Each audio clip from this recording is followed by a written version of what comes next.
Program you are about to see. It was recorded almost immediately after the much publicized secret meeting between the Attorney General, Robert Kennedy, and a group of leading Negroes invited by author James Baldwin. This program was not planned as a comment on that now historic confrontation on Friday, May 24th. However, I think you will detect a certain emotional spillover from the highly charged atmosphere of the meeting. Mr. Baldwin is interviewed on this occasion by Dr. Kenneth Clark, professor of psychology at the City College of New York. A community leader in his own right, Dr. Clark also took part in the meeting with the Attorney General. One of the significant things about the present revolution of the Negro people in America is maybe the fact that for the first time there is genuine communication between Negroes and whites. Negroes are saying out loud now things which they have long said only to themselves.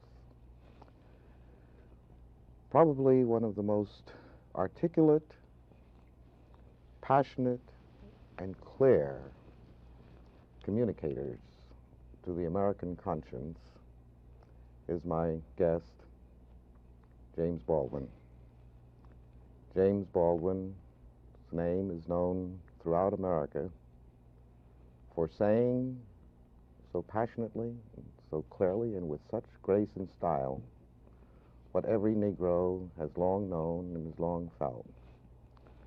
Welcome, James. It's good to have this opportunity to talk with you and to have you share with us some of your present feelings about our country, America. But before we get into the issues of the day, I'd like to know a little more about you. I've read practically everything that you have written, but I still would like to know something about you, the young man growing up in Harlem, what schools you went to, maybe a little about some of the teachers that you might have come in contact with in Harlem.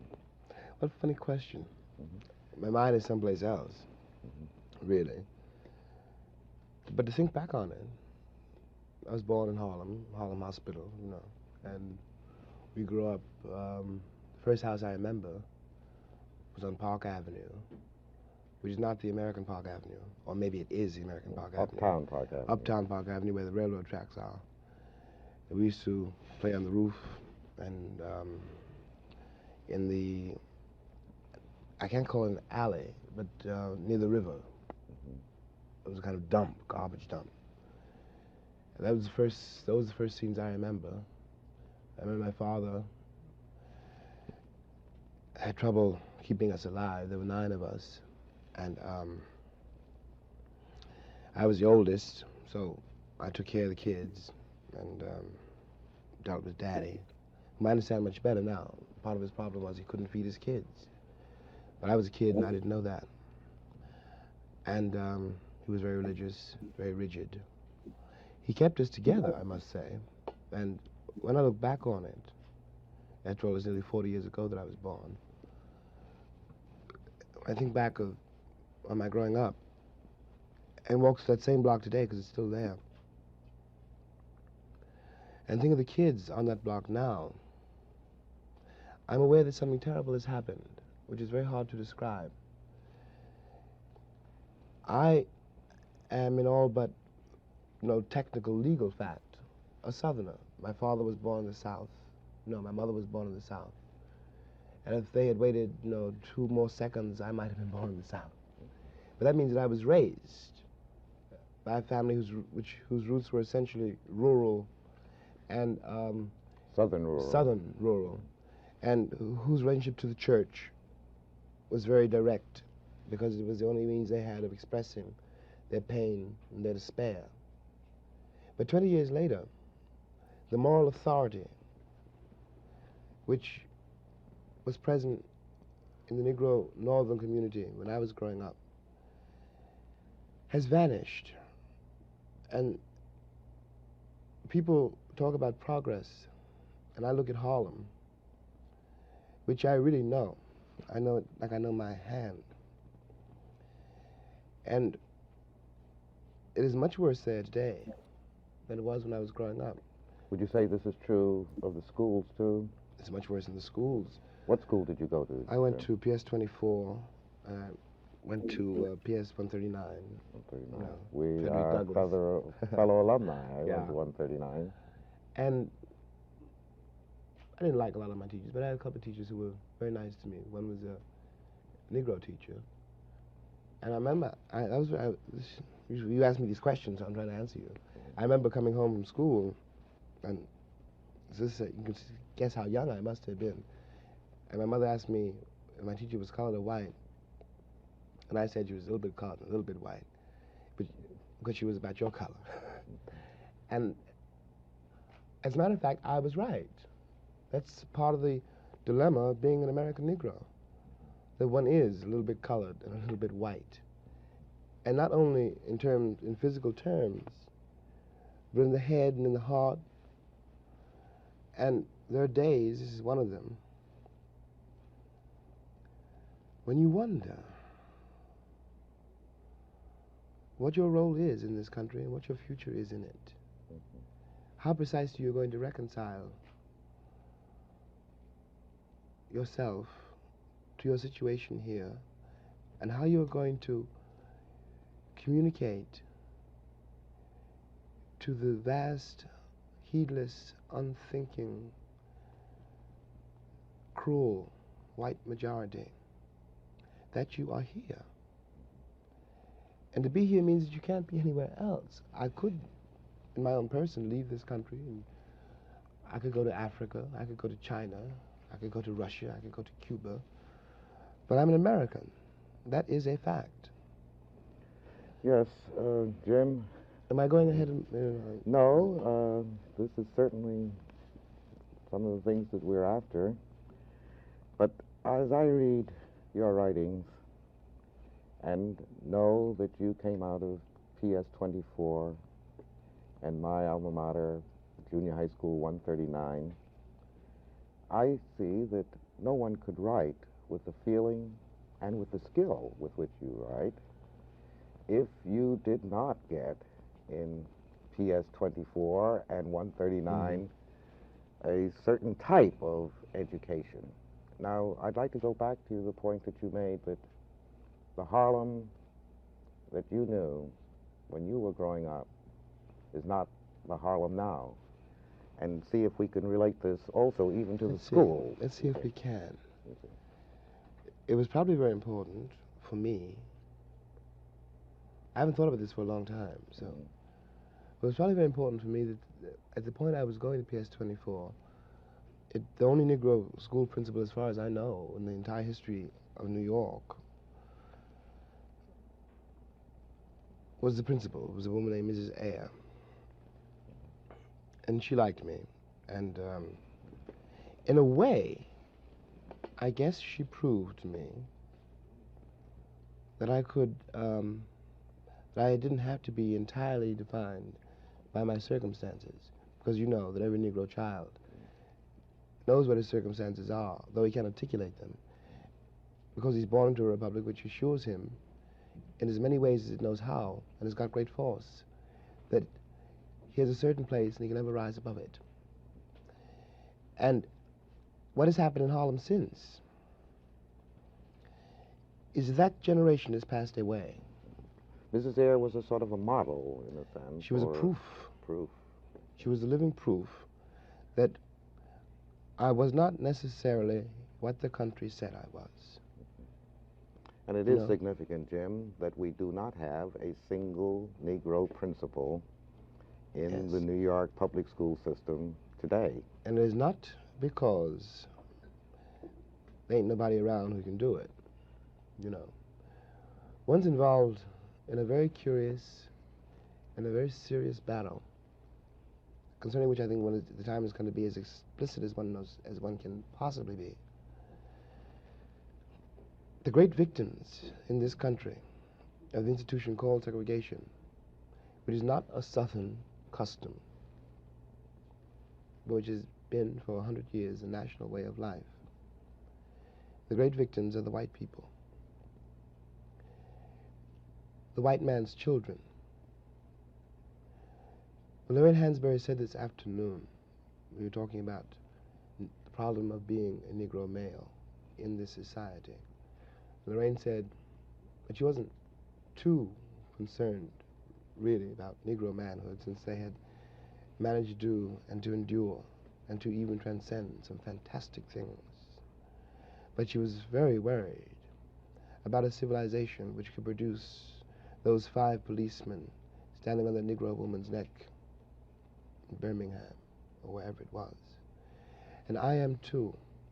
I'm terrified at the moral apathy, the death of the heart, which is happening in my country. These people have deluded themselves for so long that they really don't think I'm human. I base this on their conduct, not on what they say. And this means that they have become, in themselves, moral monsters. Well, Jim, I can see... That's a terrible indictment. Yes. But I mean every word I say. Well, we are confronted with the racial confrontation in America today. I think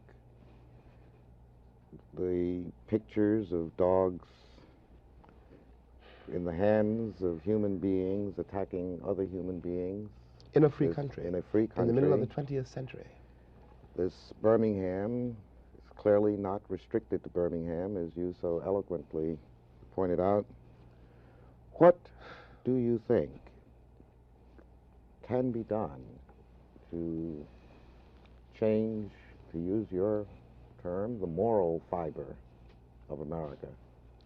I think the one has got to find some way of putting the present administration of this country on the spot. One has got to force somehow from Washington a moral commitment, not to the Negro people, but to the life of this country. It doesn't matter any longer, and I'm speaking for myself, for Jimmy Baldwin, and I think I'm speaking for a great many other Negroes too. It doesn't matter any longer what you do to me. You can put me in jail, you can kill me, but by the time I was 17, you had done everything that you could do to me. The problem now is, how are you going to save yourselves? It was a great shock to me. I want to say this on the air. The Attorney General did not know. You mean the Attorney General of the United States? Mr. Robert Kennedy. Didn't know that I would have trouble convincing my nephew to go to Cuba, for example, to liberate the Cubans in defense of a government which now says it is doing everything it can do, which cannot liberate me. Now, there are 20 million people in this country, and you can't put them all in jail. And I know how my nephew feels. I know how I feel. I know how the cats in the barbershop feel. A boy last week who was 16 in San Francisco told me on television, thank God we got him to talk, maybe somebody will start to listen. He said, I got no country, I've got no flag. Now he's only 16 years old. And I couldn't say you do. I don't have any evidence to prove that he does. They were tearing down his house because San Francisco is engaging, as most northern cities now are engaged, in something called urban renewal, which means moving the Negroes out. It means Negro removal. That is what it means. And the federal government is an accomplice to this fact. Now we're talking about human beings. There's not such a thing as a monolithic wall or, you know, some abstraction called the Negro problem. These are Negro boys and girls who at 16 and 17 don't believe the country means anything that it says and don't feel they have any place here on the basis of the performance of the entire country. But now, Jim... No, am I exaggerating? No, I certainly could not say that you're exaggerating. But there is this picture of a group of young Negro college students in the South coming from colleges where the whole system seemed to conspire to keep them from having courage, integrity, clarity, and the willingness to take the risk, which they have been taking for these last 3 or 4 years. Could you react to the student nonviolent movement, which has made such an impact on America, which has affected both Negroes and whites, and seemed to have jolted them out of the lethargy of tokenism and moderation? How do you account for this? Yeah. Well, of course, one of the things I think that happened, Ken, really, is that in the first place, the Negro has never been as docile as white Americans wanted to believe. That was a myth.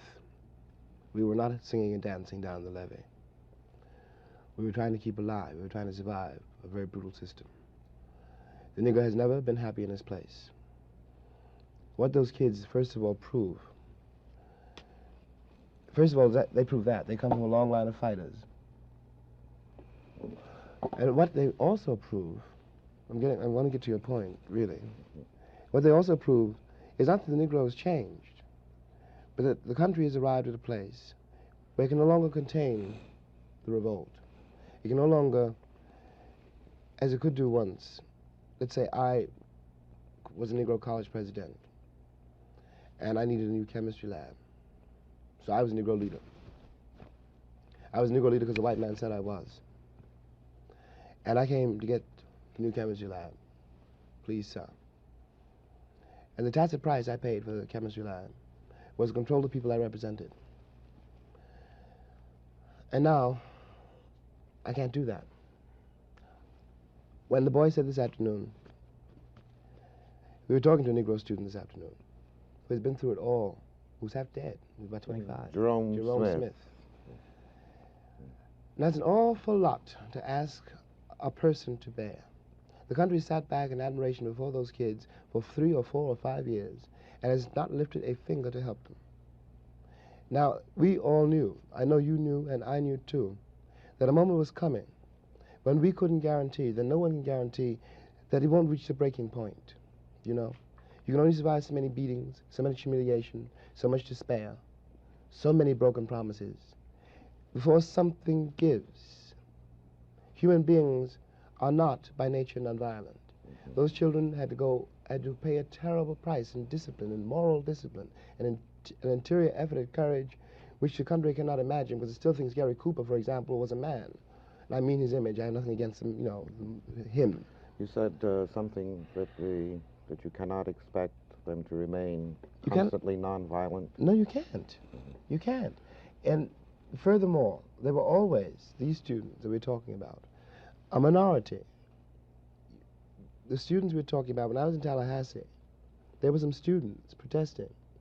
But there were many, many, many, many more students who had given up, who were desperate, and whom Malcolm X can reach, for example, much more easily than I can. What do you mean? What Malcolm tells them, in effect, is that they should be proud of being black, and God knows that they should be. And that's a very important thing to hear in a country which assures you you should be ashamed of it. Of course, in order to do this, what he does is destroy a truth and invent a history. What he does is say, you're better because you're black. Well, of course, that isn't true. That's the trouble. Do you think that this is an appealing approach, and that the black Muslims, in preaching black supremacy, seek to exploit the frustration of the Negro? I don't think, put it as simply as I can, and without trying now to investigate whatever the motives of any given Muslim leader may be. It is the only movement in the country which we can call grassroots. I hate to say that, but it is true. Because it is only,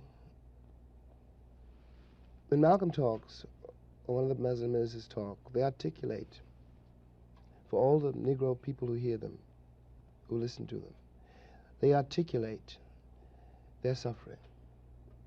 The suffering which has been in this country so long denied. That's Malcolm's great authority over any of his audiences. He corroborates their reality. He tells them that they really exist, you know? Jim, do you think that this is a more effective appeal than the appeal of Martin Luther King? It's much more sinister because it is much more effective. It's much more effective because it is, after all, comparatively easy to invest a population with a false morale by giving them a false sense of superiority. And it will always break down in a crisis. It's the history of Europe, simply. It's one of the reasons we're in this terrible place. It's one of the reasons that we have 5 cops standing on a black woman's neck in Birmingham. Because at some point they believed, they were taught and they believed that they were better than other people because they were white. It leads to a moral bankruptcy. It is inevitable. It cannot but lead there. But my point here is that the country is for the first time worried about the Muslim movement. It shouldn't be worried about the Muslim movement. That's not the problem. The problem is to eliminate the conditions which breed the Muslim movement. Well, I'd like to come back to get some of your thoughts about the relationship between Martin Luther King's appeal. I hate to shut it down when it's getting like so good, but I don't know. I mean, like, do you want it to keep going or? If you want to, I don't know. Should we appeal to the chat? We got 22 people in here. Chat, how do you feel? Do you want to hear what his thoughts are about Martin Luther King? It's 5 minutes left. Do you want to hear? Should we hear, or should we get into the show? Instead of just playing some 5 minutes is fine. Yeah. Robert says it's fine. All right, chat. So we're just gonna hear just a couple more minutes of it. MLK fixed racism, right? Not quite. Not quite. Yeah, it seems like everybody's fine with that. Yeah, let's throw it on. That is effectively nonviolence, and his philosophy of disciplined love for the oppressor. Martin. And what do you think what is the relationship between this and the reality of the Negro masses? Well, to leave Martin out of it for a moment, Martin's very rare, very great man. Martin's rare for 2 reasons, partly because just because he is, and because he's a real Christian, and he really believes in nonviolence. He's arrived at something in himself. They love that one quote, Ross. Him, allows him to do it. And he still has great moral authority in the South. He has none whatever in the North.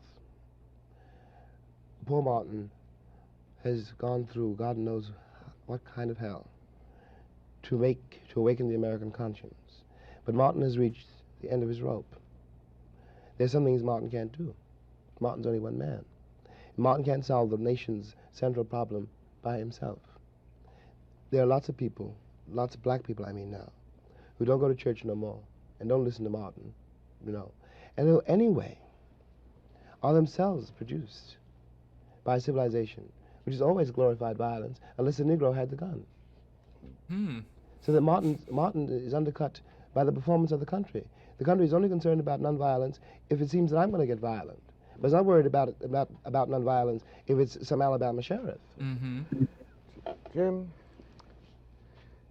what do you see deep in the recesses of your own mind as the future of our nation? And I ask that question in that way because I think that the future of the Negro and the future of the nation are linked.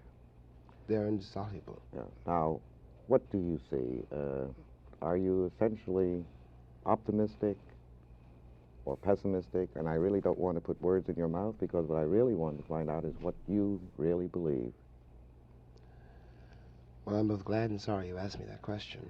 But I'll do my best to answer it. I can't be a pessimist because I'm alive. To be a pessimist means that you have agreed that human life is an academic matter.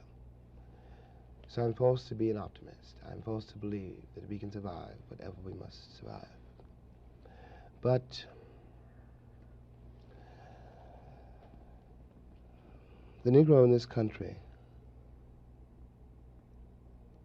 the future of the Negro in this country is precisely as bright or as dark as the future of the country. It is entirely up to the American people and our representatives. It is entirely up to the American people whether or not they're going to face and deal with and embrace this stranger whom they maligned so long. What white people have to do is try to find out in their own hearts why it was necessary to have a nigger in the first place. Because I'm not a nigger. I'm a man. But if you think I'm a nigger, it means you need him. The question you got to ask yourself, the white population of this country has got to ask itself, North and South, because it's one country, and for a Negro, there is no difference in the North and the South. There's just a difference in the way they castrate you. But the fact of the castration is the American fact. If I'm not the nigger here, and you invented him, you, the white people, invented him, then you got to find out why. Well, And the future of the country depends on that, whether or not it's able to ask that question. as a Negro and as an American, I can only hope that America has the strength and the capacity, The moral strength. to ask and answer that question in affirmative Simply and to face constructive that ways. question. To face that question. Thank you very much. Thank you, Ken. God, he's so good. I'd love him. Yeah, yeah, and I'm glad we got to play that video because, you know, in this book specifically, obviously, where the focal points are going to be Martin Luther King and Malcolm X. We've been able to highlight like several other, very relevant individuals that, we talked about Rosa Parks earlier, but she's another one that's like a household name. But the Ella Bakers, the James Farmers, even the James Baldwins, are kind of lesser discussed figures of the civil rights movement. Maybe not among the left. James Baldwin's a very popular guy among leftist bookstores and things like that. But you never learned about James Baldwin in school or anything like that. No. Oh, by the way, did you He send was me, never one of the ones. Did you send me the stuff for today? Yeah. Okay. There we go. Okay. Just gotta throw that up there.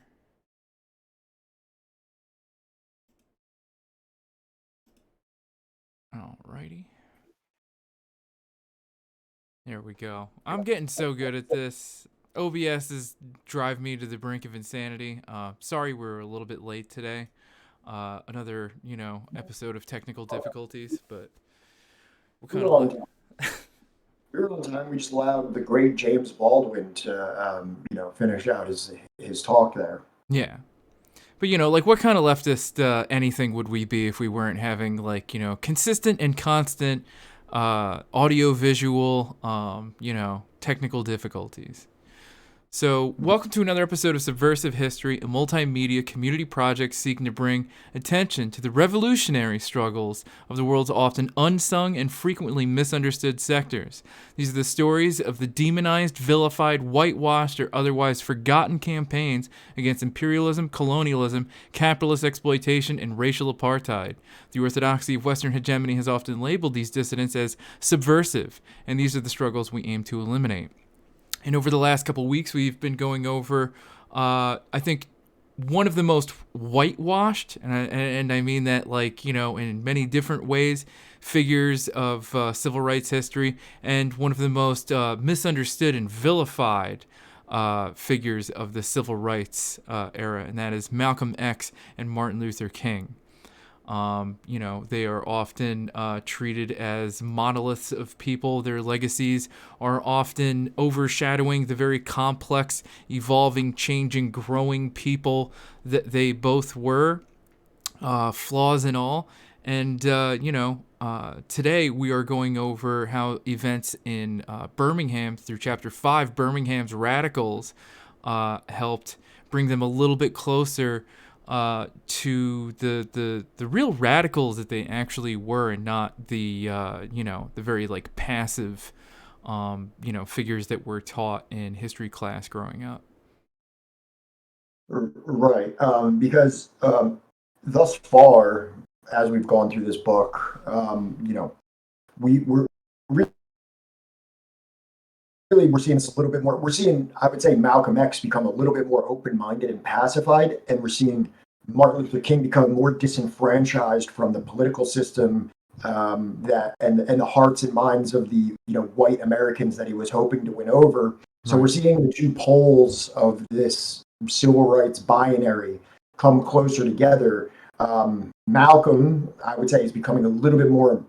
I don't know if the term would be moderate, but at least within this binary, a little bit more moderate in terms of his like pretty much just hating all white people, or anything that you could, any of his talking points that you could box him into that type of a classification.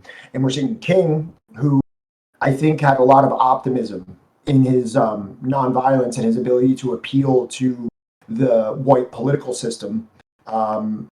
And finding more and more difficulties with that. So that's bringing each end of that pole a little bit closer together.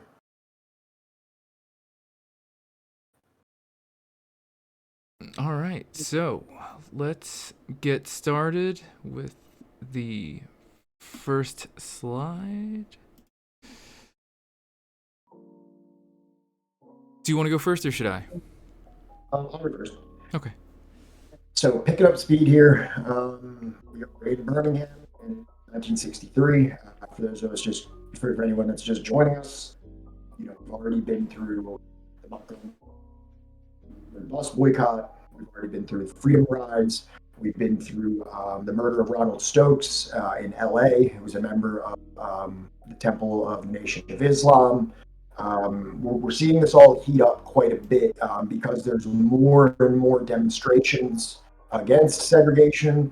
There's more and more political awareness to the anti-segregation movement, integration movement, and Malcolm and Martin are both becoming exceedingly more popular in the daily discourse of the United States. They're not just like regionally popular, and they're becoming national and international icons at this point in 1963. So just wanted to, for anybody that maybe wasn't on this whole journey with us through this book, we'll go with, now we're starting in Birmingham. So in April of 1963, Martin Luther King Jr. and the SCLC began a desegregation campaign that turned Birmingham into the center of the world. Organized rallies, meetings, and boycotts of downtown stores were all deployed as weapons of nonviolent resistance designed to end Jim Crow in the city. King applied 7 years of political experience to this local campaign, a genuinely seismic event in American history. The Birmingham protests cleaved the nation in two, forcing citizens of all backgrounds to take honest measure of the intersection between race and democracy in national life. This included Malcolm X, who, despite his public disapproval of King's tactics, grew stature as a natural leader in the rebellion that could not be quelled in half measures. The campaign radicalized the civil rights movement and galvanized racial justice discourse at home and abroad. Birmingham also cast a political spell strong enough to transform President Kennedy from an ambivalent bystander into a freedom fighter. King identified Kennedy as a fellow leader and statesman, going as far as accepting the codename JFK during the Birmingham campaign. He considered himself the president's black counterpart in the field of race relations, and he studied Kennedy's speeches like only a fellow orator could. So this is another thing. Kennedy is becoming a very, very big part of this. And if anybody wasn't here before, the lead up to Kennedy's presidential election, Martin Luther King and the SCLC actually played an instrumental role in his election, as he won 70% of the black vote because Malcolm agreed to essentially support him publicly. But Kennedy was kind of like playing on the back end. And offering support, helping him helping him get out of jail the first time he got arrested, but was begrudging in his public support of Martin Luther King. And then by the end of the last chapter, he was kind of like, he invited King to the White House. But we're going to see still that Kennedy's pace to Kennedy's effort and action publicly to really make a lot of movement in the civil rights movement is not something that he's overly enthusiastic about. Maybe No. it's even something that he wants in his heart, but in terms of navigating the political landscape, he's playing his hand very close to his chest. He's not trying to upset too many people, and he's valuing his political career over maybe what is like the morally righteous choice. That's my opinion. Yeah, I mean, because like at this time, for those that don't know, there's this wing of the Democratic Party often referred to as the Dixiecrats. Now, over the last couple of years, you've probably heard, like Republican talking points or somebody on Fox News talking about how, like, the Democratic Party was originally like the party of, racism and segregation and whatnot, right? And this is like the last period that they're talking about. Was the period of the Dixiecrats, the Southern Democrats that were like very firm and very, pro-segregation and very anti-civil rights. And, JFK at this time is like trying to basically politic and try and keep these people on his side, but also trying to appease like, this growing civil rights movement that, he's hoping that like, oh, if I just say enough good things, people will, just like modern day politics. If I just say the right stuff, people will still come out in November and like, vote for me. And, I'll try and get all of this accomplished in my second term. But by the time I'm in my second term, who gives a shit? I don't have to. My second term. The second term is what I'm. Yeah, I mean, like, I forget where the hell I heard this. Intact, and in my second term. Yeah. The first term is just literally trying to get reelected for a second term, right? And the second term is just, that period where I don't have to be held accountable for anything. I got what I wanted. Right. And now, I'll get a bunch of, like, good deals with, like, Netflix and shit, and, Yep. So. City Commissioner Bull Connor, a renowned hardline racial segregationist, fresh from a... What's that? That's an asterisk. Oh, hey, what's going on? Oh, and like, what's good, chat? I'm sorry, like, We kind of got right into it. Sam Channel. Yeah, thank you for the follow, Himbo Slice. Thank you for the follow. Amber is the color of my dragon. Anxious. Tiniest Boop. I see you up there. Hassler. What's up, everybody? And the people's champion, Sister and Sam. So, City Commissioner Bull Connor, a renowned hardline racial segregationist, fresh from a stinging mayoral defeat to a moderate segregationist. It's like they're both segregationists, but like both people are shitty people in this regard. Responded with mass arrests, fire hoses, and police dogs. King's arrest on Good Friday, April 12th, made national headlines. Pictures of King being hauled to prison dressed in a blue denim overalls dominated the news, with the Baltimore Afro-American boiling the struggle down to an epic clash of wills. Quote, Dr. King versus Bull Connor. King's weekend in solitary confinement was interrupted by a chance to phone Coretta in Atlanta, a courtesy extended by jailers through the personal intervention of President Kennedy. Oh, look at that. He can't get him freed, but he can get him a phone call. That thing that, like, I thought were, within your rights to have. King immediately seized on this gesture of goodwill to leverage more national support for the movement. From his prison cell, King composed, quote, letter from Birmingham jail, an elegant refutation of critics who characterized the protests as reckless. And I'm sure, for most of us in here, we've at least heard the phrase, like, letter from Birmingham jail, or heard people refer to it. Next slide, we got a video. It's kind of going to go over the situation in Birmingham a little bit. And it also has, so like the book, like there's like pages of like them talking about the letter.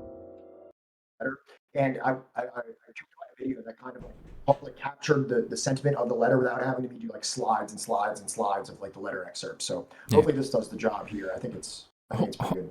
Hopefully this is in terms of service, because like this is just like, brutal.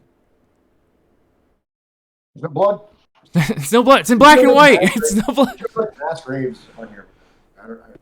Yeah, I'm pretty certain that got like flagged, and we had to edit that out of the YouTube upload. And I say segregation now, segregation tomorrow and segregation forever. This is somebody's grandpa in the background. The continuation of segregation was a solemn promise. To Martin Luther King, it was a scourge he vowed to overcome. In the city of Birmingham, the Reverend Fred Shuttlesworth, whose church and home had been bombed because of his activism, began a campaign to integrate the downtown shopping district. King joined him in March of 1963. They both expected an extreme response from Public Safety Commissioner, segregationist Eugene Bull Connor. One of the good fortunes of the civil rights movements were its enemies. Where could you find a better enemy than Bull Connor of Birmingham?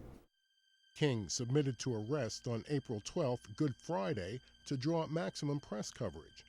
Attorney General Robert Kennedy had asked King to avoid confrontations with police, wanting to pursue civil rights gains through the courts, not the streets. Dr. King said, Mr. Attorney General, I can best serve this country and my people by focusing on the evils of segregation. Which part did Hakeem Jeffries say? Society. It's a corruption of the soul. Sitting in his jail cell in Birmingham, King wrote about that corruption. He responded to an open letter that appeared in the Birmingham News that same day. It was titled A Call for Unity and was signed by 8 white clergymen. Their appeal made reference to outside leadership, calling the protests unwise and untimely. King wrote in the margins of that newspaper, I am in Birmingham because injustice is here. He went on, Birmingham is probably the most thoroughly segregated city in the United States. Its ugly record of brutality is widely known. The sentiments King expressed in the letter had already made an impact on students who had committed themselves to civil rights activism throughout the Deep South. We were greatly influenced by Martin Luther King Jr. and the philosophy and the discipline of nonviolence. That's John Lewis? But we didn't like the tempo of change. We wanted to speed it up. On May 3rd, students re-energized the campaign. Some were in high school, others were even younger. The Birmingham campaign became known as the Children's Crusade. Look away, Kensai. It was easy for Yeah. black students like Stream myself paused. in the South to say, Oh, no. well, if they can do it in Little Rock, Did you minimize they your can do it in application? Montgomery. If they can stand up, we can stand up too. Connor and the police represented. When Bull Oh, boy. Connor ordered the police to disperse the protesters with dogs, it was clear this was a real battle, a violent confrontation. Firemen were ordered to use the full force of their hoses on the demonstrators. The local newspapers supported Bull Connor's response, blaming the chaos on the demonstrators. I really believe he thought somehow in some way that he would scare us. But he didn't understand the philosophy and the discipline of nonviolence. He didn't understand the spirit of the movement. Saved it. Television and newspaper reports captured the brutality in Birmingham and showed it to the whole nation. Outside the region, it was shocking. It was horrifying. It was unacceptable. It brought the civil rights movement into people's homes with many What's going on? American families watching the 6 o'clock news in such a way that it simply just couldn't be ignored.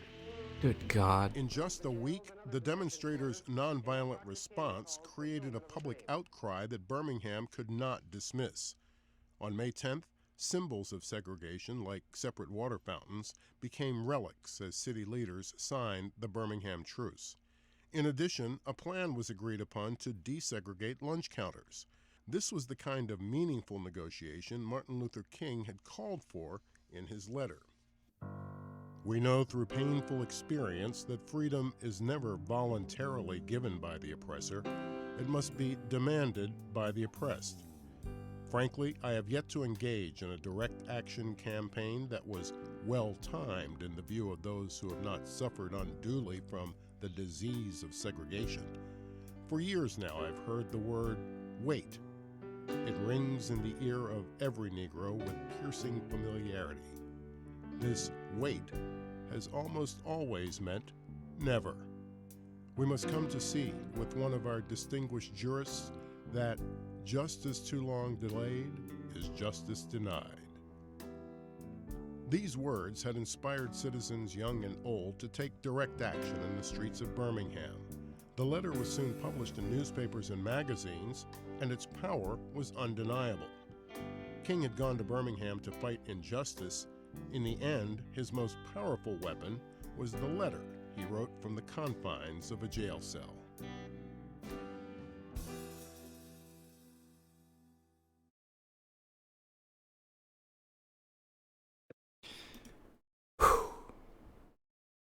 I saved that. Yeah, it was good. I'm getting good at this. But yeah, no, that footage is just like horrific. Yeah, and that kind of speaks to like where this whole situation's really heating up, you know, because even in the freedom rides. Sorry, I was just going to the next slide. Okay, that's scary. The terrifies me. Because even as you saw in the freedom rides, like, obviously there was the immense, like the firebombing of the bus in Alabama, but also when you went to Jackson, there were some segregationists that were playing it a little bit more political in a way, where they were just arresting them and shipping them out and not letting anyone engage in violence because it was optically bad and it bolstered the civil rights movement. But then you see, obviously in Birmingham, they took the exact opposite. They took like a scorched earth approach, zero tolerance for these types of protests. Yeah. Okay, so a little further in on the letter from Birmingham jail that Dr. King wrote. It was addressed to 8 clergymen in Birmingham who were pleading with King to halt the protests. Letter from Birmingham jail represented King's most cogent argument to date for radical black citizenship. He defined citizenship transnationally, comparing the slow pace for racial justice in America with the jet-like speed of African and Asian nations hurtling toward independence and political self-determination.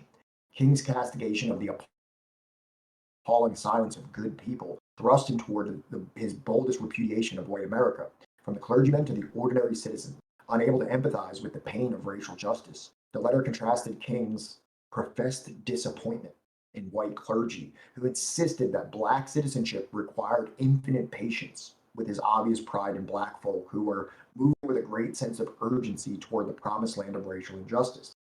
On the first Thursday and Friday in May, hundreds of black elementary and high school students marched from the 16th Street Baptist Church to City Hall, only to be arrested by Birmingham police. On Friday, Bull Connor unleashed snarling dogs and fire hoses powerful enough to strip bark off of the trees onto demonstrators and innocent bystanders at the Kelly Ingram Park in a naked display of brutality. The images of this incident were just destined to circulate around the world as gruesomely iconic evidence of American racial terror. Pictures of peaceful school-age demonstrators being attacked by German shepherds and baton-wielding police officers pushed and shoved into paddy wagons made international news. So what we see here in the first paragraph, King is becoming more and more frustrated with people like Bobby Kennedy saying, "We need you to cool down. We need you to cool down. We need you to cool down." That's a quote from Bobby Kennedy. And then now, like also white clergymen say, pretty much saying that you need to fight for liberation or you need to protest for liberation on our time when it's convenient for us. Right now, this demonstration you're doing is extremely inconvenient, and this is making King more and more, pushing him into a more radical position where he feels he can't rely on the white moderate or the JFK administration to do what he's been hoping that they would. Right. Which, this is going to be a little bit of a what do you call it? Like a pattern here.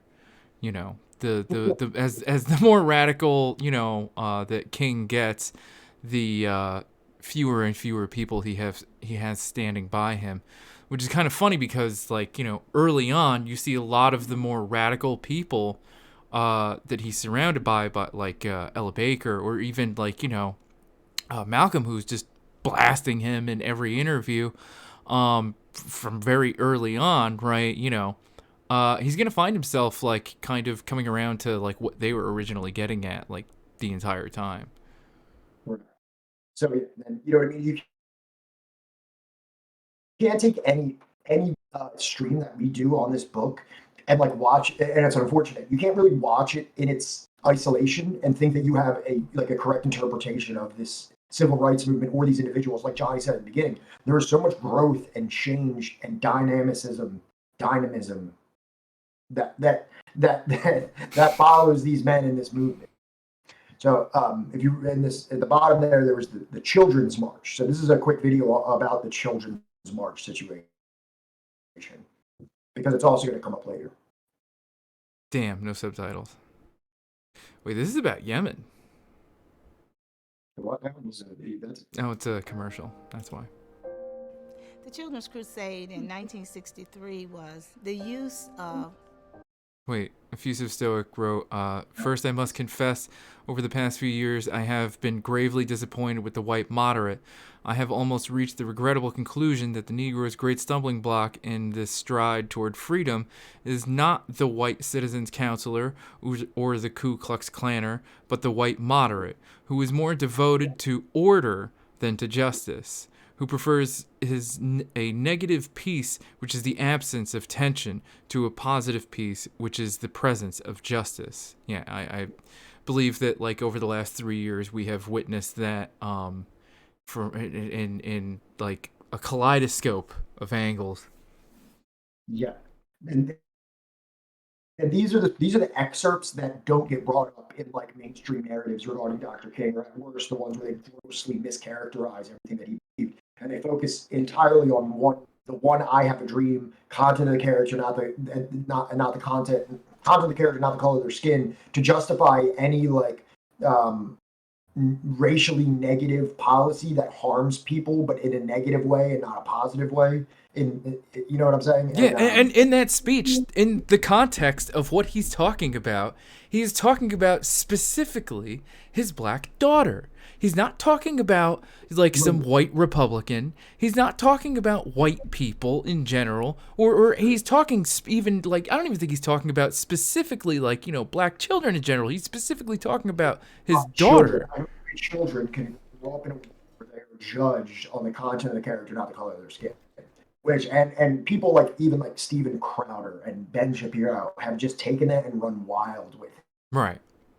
And it has just been like a baton that has just beaten the legacy of Martin Luther King into this mishmashed shape that now gets paraded around every year. Right. This deformed eldritch sound clip. School-age children primarily, to participate in nonviolent demonstrations in downtown Birmingham. We were told in some of the mass meetings that a day would come when we could really do something about all of these inequities that we were experiencing. And we were calling it D-Day. And that was May 2nd, 1963.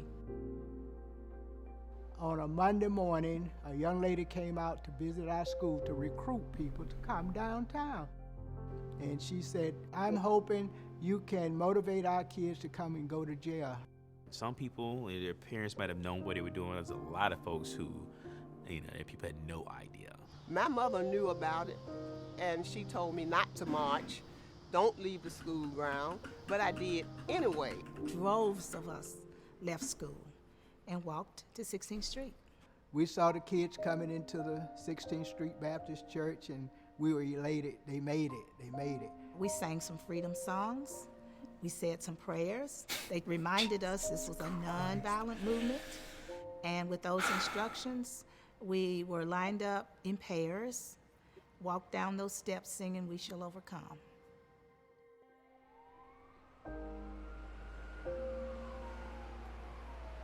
Lo and behold, coming off of the steps at the 16th Street Baptist Church, there were 25 to 40, 50 sheriffs across the road with these little batons in their hands at the ready. First we were faced with the dogs and the water hose. Kids are sprayed with fire hoses. They kick out 100 pounds of pressure. They tore clothes, they tore flesh. The police officer stopped us and speaking through a megaphone said, "Get out of this line or you're going to jail." I was so intimidated by facing a white man. I'd never had that encounter. We were put in a cell block, I understand holds 650 people, and this cell block had over 1,500 people in it. But there were so many people there, we were just standing around shoulder to shoulder. More and more people were being arrested, and they called for school buses to come for us. And this time we were carried to the state fairground. We got excited driving into the state fairground because blacks weren't allowed to go to the state fair except on Saturday night after 10 o'clock. And here we are in Fair Park, and it's about to rain. It was a ferocious thunderstorm that day. And I can recall several of the girls said that God don't even want us.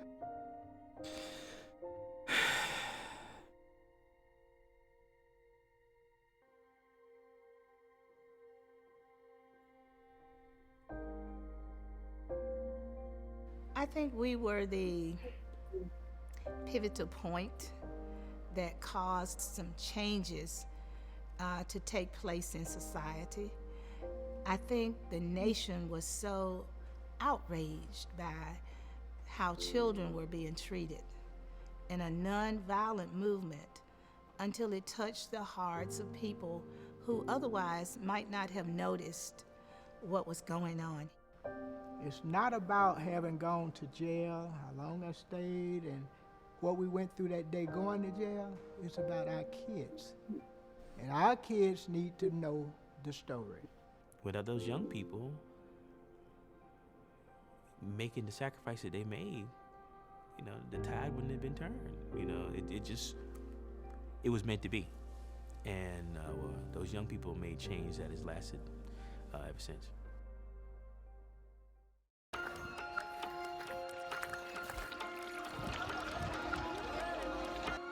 I really got to get that blocker thing. I know that somebody in chat, and they even sent it in the Discord. I'm sorry. I'll take care of it at some point.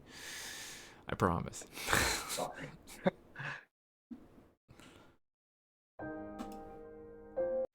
But yeah, I just think that, like, I don't know. I don't think I ever specifically learned about that event. I don't think I've ever heard of, like, the Children's Crusade before. If it wasn't for me reading this book, I wouldn't have known about it in any detail or anything. I knew Birmingham. I knew things happened in Birmingham. I knew, like, a letter from Birmingham jail, but the Children's March, I had no idea. I knew that, like, you know, police had, you know, used dogs, beaten people, sprayed them with hoses. Yeah. I didn't know that we had done it to children until reading this. Yes. So, John F. Kennedy admitted that the widely circulated photos made him sick, yet he deflected on procedural grounds that he lacked the federal power to end the chaos. Bullshit. King's efforts in Birmingham drew the president, whose personal temperature ran cool, toward rising degrees of both anger and indignation. Racial violence in Birmingham stirred his moral passion in a way that meetings with civil rights leaders never could. The activists and city officials reached a negotiated settlement on Friday, May 10th, a fragile accord that left neither side completely satisfied. The rest of the spring featured intermittent clashes between protesters and police, threats of racial violence, and lingering tension that made Birmingham the site of a protracted war of attrition.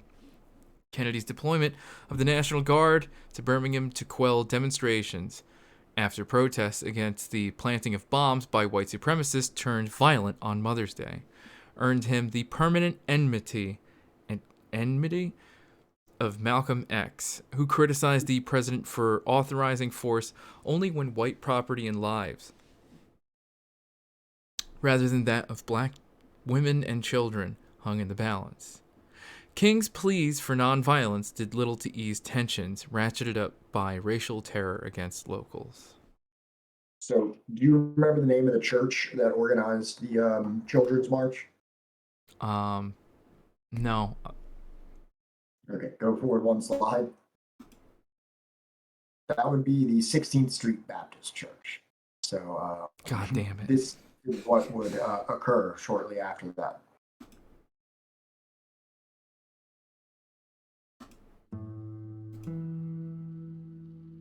was the oldest black church in Birmingham, and it was fairly large. And so it made sense that meetings would happen there, which would also make it a target. On Sunday morning, September 15th, it was Youth Day. Right after Sunday school, Addie Mae Collins, Carol Robertson, Denise McNair, and Cynthia Wesley are getting ready to go into the choir. I remember Addie, I was closest to Addie. We would go to church picnics. Addie and I just gravitated to each other. Cynthia Wesley was a friend of mine. She was at my school. She was a 9th grader. Just started in September. And I was an 11th grader.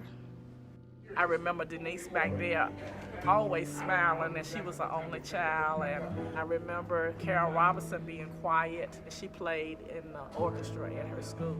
Addie Mae's sister Sarah is also in that ladies' lounge. Sarah said the last thing that she remembers is seeing them helping each other tie on sashes, and then it went dark.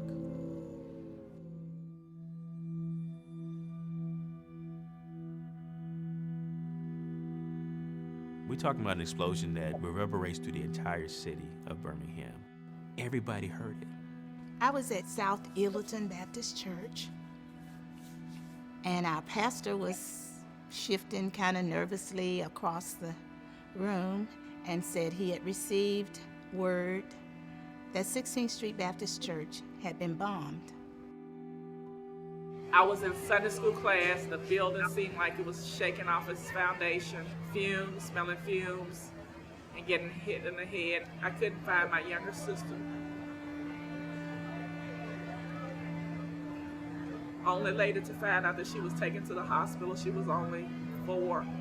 She was cut in the head, blood dripping down her clothes and down her face. Reverend John Cross comes down after the explosion to go into the hole and hears moaning.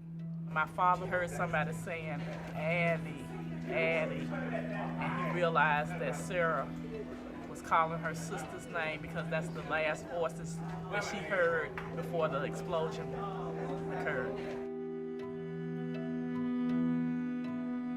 They find the bodies, and they're almost literally stacked on top of each other. He said they looked like they had been blown together. It devastated me. It was just so painful to know that these girls were killed at church. They had not done anything to deserve something like that. That was enough to pull people off the fence. Kids are supposed to be safe at church. This is not supposed to happen in America.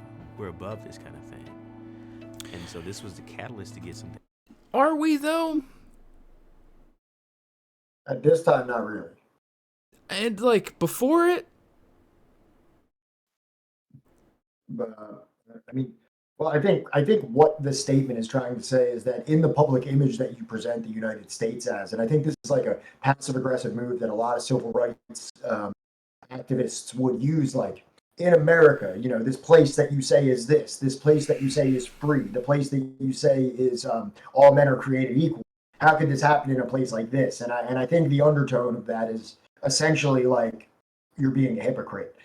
So I think a lot of times when you hear those words, it's not something that someone deeply believes, but more of a rhetorical framing. Right. He's moving.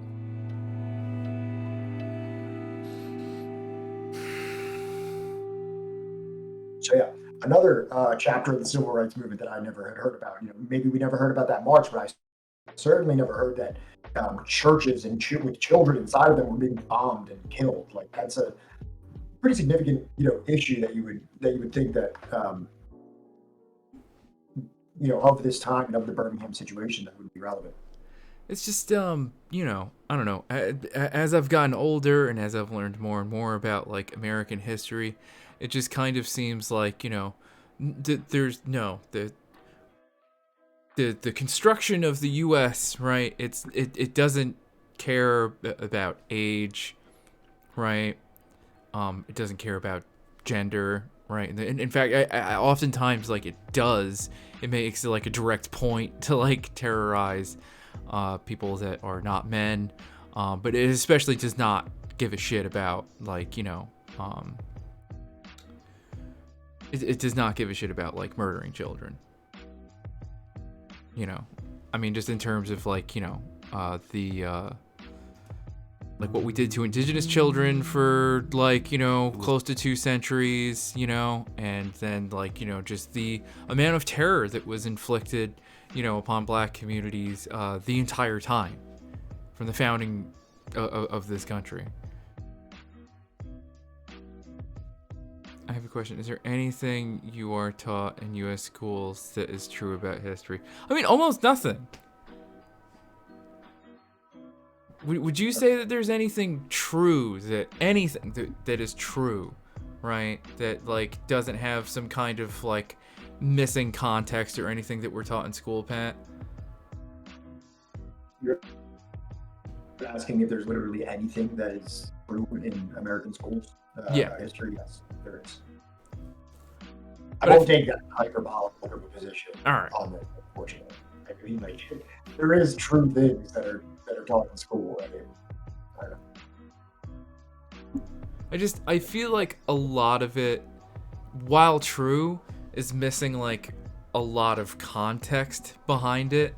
So it leads to like a kind of like, yeah, that's true, but I think every detail of history is true, but you know what I mean? Like you can read 10 different books from 10 different contexts, like surveying a different demographic, and it's like it's just the nature of history that there's no like singular truth.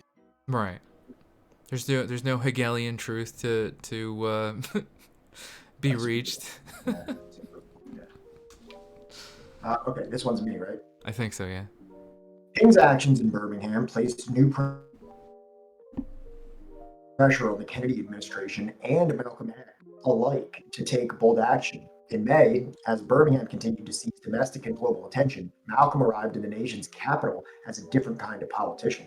Under orders from Elijah Muhammad, he was taking over as interim minister of Temple No. 4 while retaining full-time duties in Harlem. He immediately organized weekly meetings to spread a radical message of black political dignity.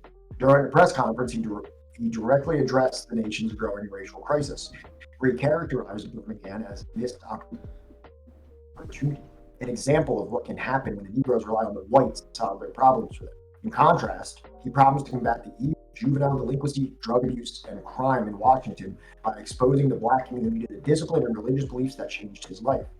We don't preach hatred and violence, Malcolm said, but we believe that if a four-legged or two-legged dog attacks a Negro, he should be killed. Malcolm's words revealed the frustration with the messenger's official policy of non-engagement in political demonstrations.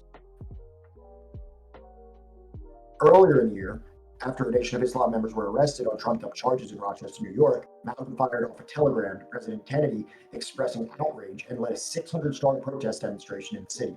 3 weeks before arriving in Washington, Malcolm publicly mulled over participating in organized civil rights demonstrations while warning that Muslims would not turn the other cheek if met with violence, which is a direct diss track at Martin Luther King.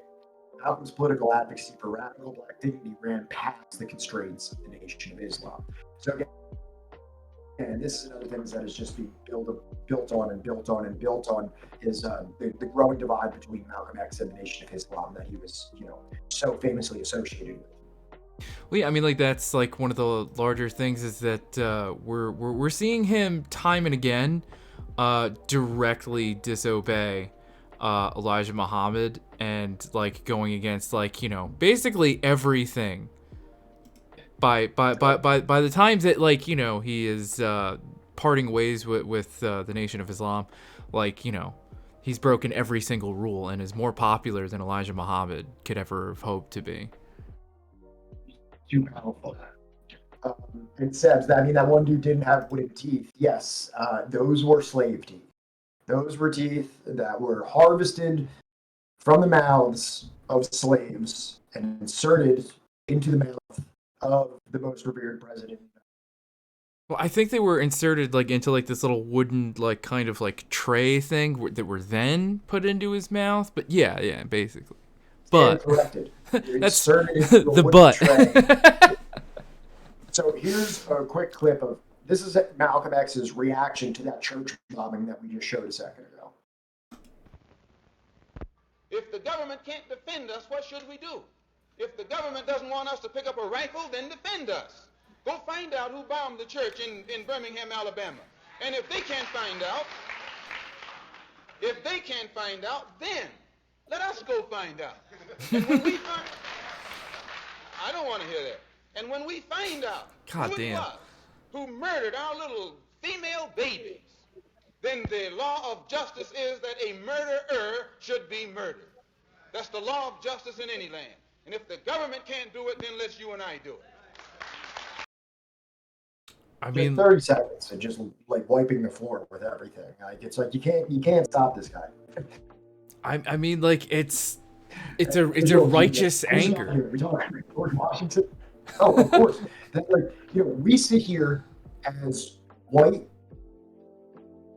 people in the 21st century that are looking back on these. So, like, I don't look at Malcolm X or Martin Luther King in their approach to civil rights and saying, you're wrong, you're wrong, right. You're wrong. You know what I mean? You should have been like this. This is just me. Like, we're looking at this yin and yang of two individuals that are both being forged in the crucible of Jim Crow America and how they react to it. And they both have strengths and weaknesses. Right. I mean, like, that's the other big thing is that, like, this really is, like, a truly radical time in, like, civil rights. Churches. Children are dying in bombed churches. Like, that's not new, though. Like, the response from Malcolm and from, Martin Luther King on a national scale, that's new, right? I'm sure there are people that reacted to this same way prior to this, but not on, like, a level of national, what's the word? Like, that people across the nation are able to hear it. Do you know what I mean? Yeah. I'm sure, like, whatever, like, local people that were affected by, like, white terror, right, definitely, like, held these beliefs, right? But this is the first time that, like, a message like this is able to make it across the nation, right? And I'm gonna juxtapose that with, like, the idea that abolition, right, in the time of George Washington and in the founding of this country, right, was not, like, a thing, was not, like, a popularly held sentiment. It was, right? And there were varying degrees of that, like we talked about when we were reading The Counter-Revolution of 1776 by Gerald Horne, right? But, like, this is a completely new circumstance in the world at this time. What were you gonna say? There's a little bit of it with Garvey. Yeah, a little bit of Garvey, but, like, would you say that, like, Garvey would have been able to reach across the nation in the same way that, like, Malcolm or King were able to, right? And not even just like within across, like, the U.S. within, like, the one nation that they live within, but also internationally, because this is also a time of countries that have been colonized by Western Europe and America, like, throwing off the shackles and, like, a period of real liberty for these people. Johnny, are you hearing my audio come through? Is it? You're cutting out a little bit, every once in a while. Your connection's a little choppy, not gonna lie. But the only way to fix that is we got to get you, like, a wired connection. Yeah, sorry. I know, but, like, you eventually do come through. At least for me, I don't know if, like, chat is getting, like, the rest of your words. It's not like it chops off and then we don't hear, like, the rest of what you're saying, but I have been able to hear everything that you're saying. I can barely understand you. Lots of garble. Whoever's on the bottom is clear audio. I'm Johnny Kensai, and above me is Pat, and we're the hosts of Subversive History. And yeah, we're still pretty new. We've only been streaming since about, like, November, Kensai. So we're still getting all the parts and pieces that we need to make everything look and sound good.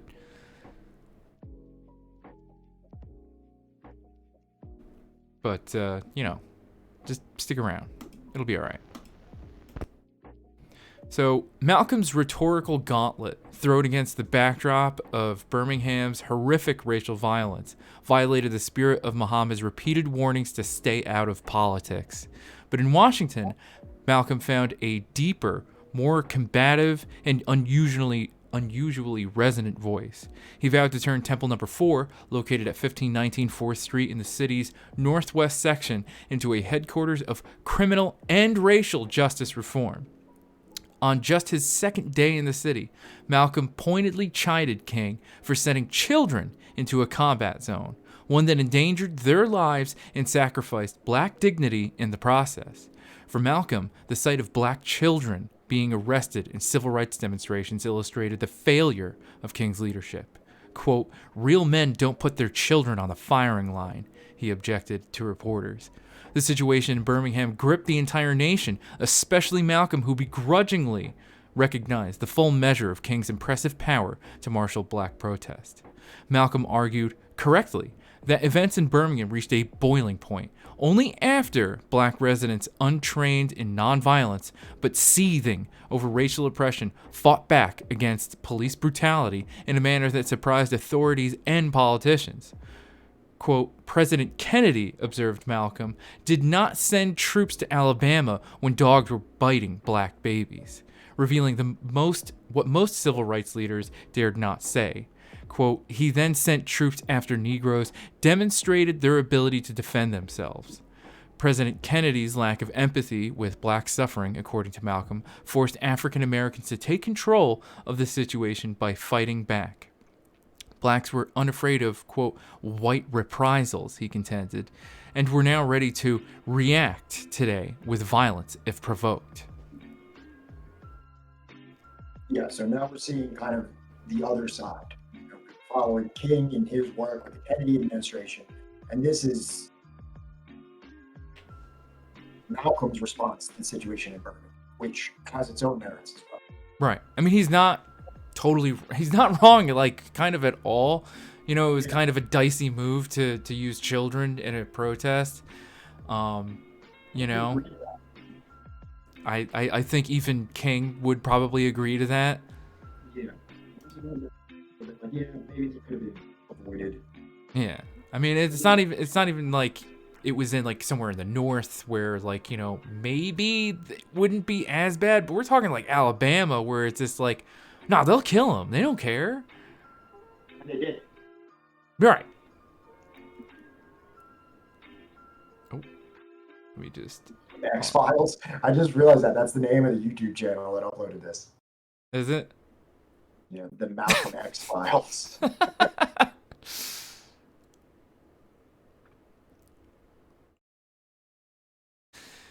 Yeah, all right. Look, as far as everybody wanted to complain about Pat's audio, all right, there's nothing we can really do about it right now. But you know, we'll get to work on it. It's been a thing that we've been meaning to address for a hot minute now. We hear you loud and clear. I hope you hear me loud and clear. You know, just give us a little bit, all right?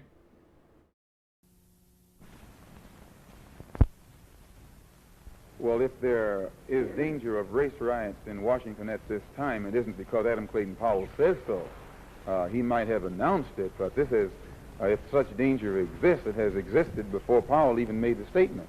I will give Powell credit for being bold enough to repeat what the Honorable Elijah Muhammad has been saying for 33 years, and most other Negro leaders are trying to make white people think that they have things so much under control that there's no chance of Negroes getting out of line. As long as they thought that Martin Luther King had things under control in Birmingham, Kennedy didn't see fit to send any troops down there. As long as the dogs were biting little black babies and black women and black children, Kennedy never thought of sending any troops into Birmingham. It was only after the Negroes showed that they were fed up and that they were capable of retaliating against the injustices that were being inflicted upon them by the whites that Kennedy called for the troops. And I frankly don't believe that he sent troops down there to defend Negroes, because if he had wanted to defend the Negroes, he would have sent them there when the dogs were biting the little black children. He sent them there only after the Negroes became fed up and showed that they were just as capable of defending themselves in Birmingham as they have been capable in the past of defending America on the battlefields of Korea and Germany and these other places. Korea. Oh, no. And you're good, Kensai. Don't worry, okay? I wasn't trying to be too harsh on you or anything. I was just making a PSA to chat. You know, we're gonna get Pat a wired connection soon enough. All right, and So I would have done it already. Like my comes out of the basement, and like I have to get it on like another floor. Like there's a connection that comes up from the basement into Right. my living room, but then I'm on a separate floor from that. So Yeah. like, Well, we'll either get I you. have to up the stairs and across a hallway all awkwardly, or like start drilling holes in a wall or something. No, we're not gonna drill nothing, but you know, we'll just get you like a really long, you know, fucking wire. It'll be all right. We'll have it wrap up across the stairs. Wire upstairs and then across a hallway. Yeah. It can't do a wall unless I run it over a ceiling. No, we're not drilling anything. We're not ruining your. You're getting your deposit back. I promise. So like. Also, I've never heard this much complaint about it. So it's okay. Somehow worse today or anything like that, because we've had conversations with Margaret. I haven't been getting complaints from like the people that we were talking about or anything. So like, I don't know if it's like specifically worse today or something. It's, you know, pretty average, but, you know, I just kind of, like, let it slide because it doesn't really bother me that much. No, we do not have a link tree yet. Like I said, we're still, like, pretty new, and there's, like, a lot of stuff that, like, you know, behind the scenes that we still have to take care of. I mean, for the most part, like, what was our primary, like, priority was getting the information out there and being able to, like, you know, go over the books and stuff, and then having it, you know, look good.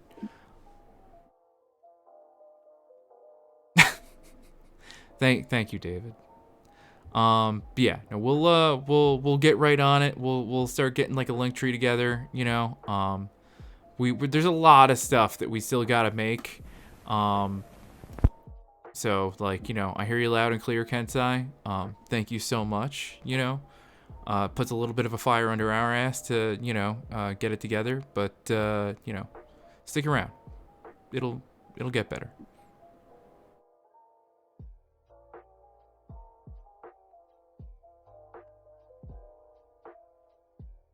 Yeah, we gotta we gotta set that up too for the dono, but thank you so much. Yeah, much appreciated, and the advice. So, is this you? I think this is you, buddy. Hopefully people can actually hear what I'm saying. Thank you for the subscription, Kensai. They'll hear you. Malcolm X's stature found him in the process of writing an autobiography at just 38 years old.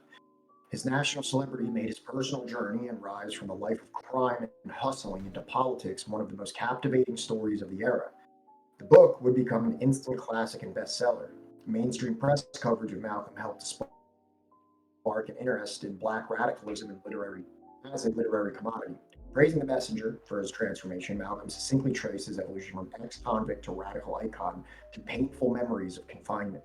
I often think, sir, that in 1946 I was sentenced to 8 to 10 years in Cambridge, Massachusetts, as a common thief who had never passed the 8th grade, he reminded Haley. And the next time I went back to Cambridge was in March 1961 as a guest speaker at Harvard Law School Forum. I included that because I just thought it was a pretty interesting, you know, progression chart for Malcolm there. Returning to Cambridge, 20 years later, or 15 years later, as a guest speaker at Harvard after spending time in prison there. He's pulling out a book, folks. And, this is the famous autobiography of Malcolm X, Haley, that he was sitting down with at the time. It's probably one of the most common books on him that you'll see. There is other books, other biographies of him, which may be a little bit more reliable, but this is definitely a famous one. Yeah, like I remember there was like a thing a couple of years ago about like the autobiography having a couple embellishments or something apparently, and like, you know, that's kind of natural with like any autobiography in my opinion, but it's still a good book, and that's even addressed in this book. Yeah. Do you think do you think a 100-foot Ethernet cable would make it up to my office? Absolutely. Absolutely. In my living room? Absolutely. I'm just gonna buy this now. this.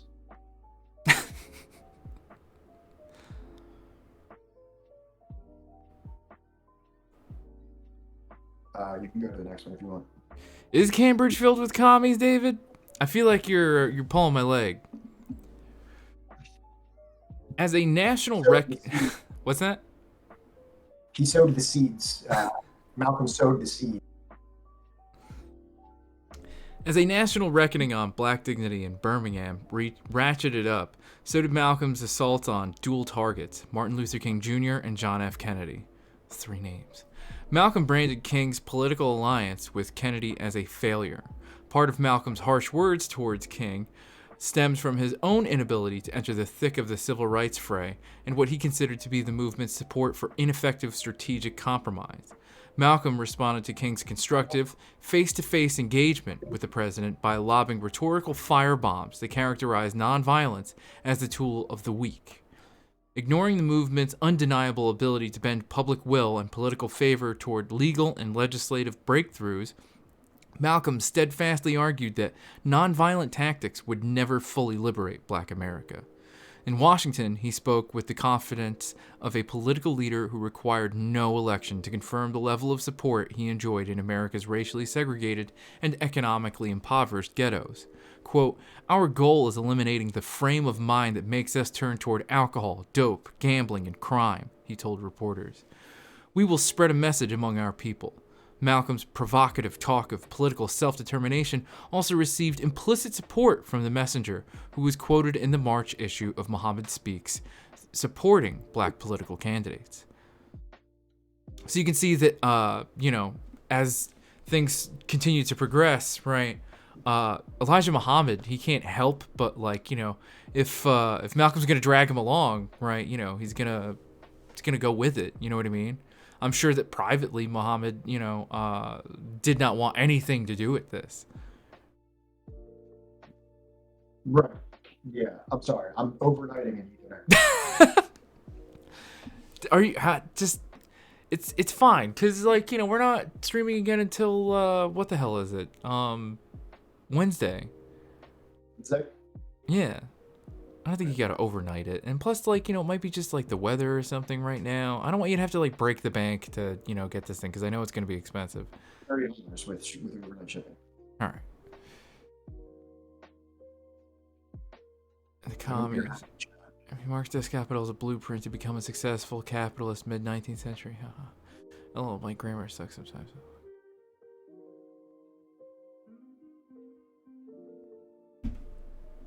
We will send a messenger. Malcolm. You're good. Don't worry about it. So, look at that, folks. We're taking care of it, all right?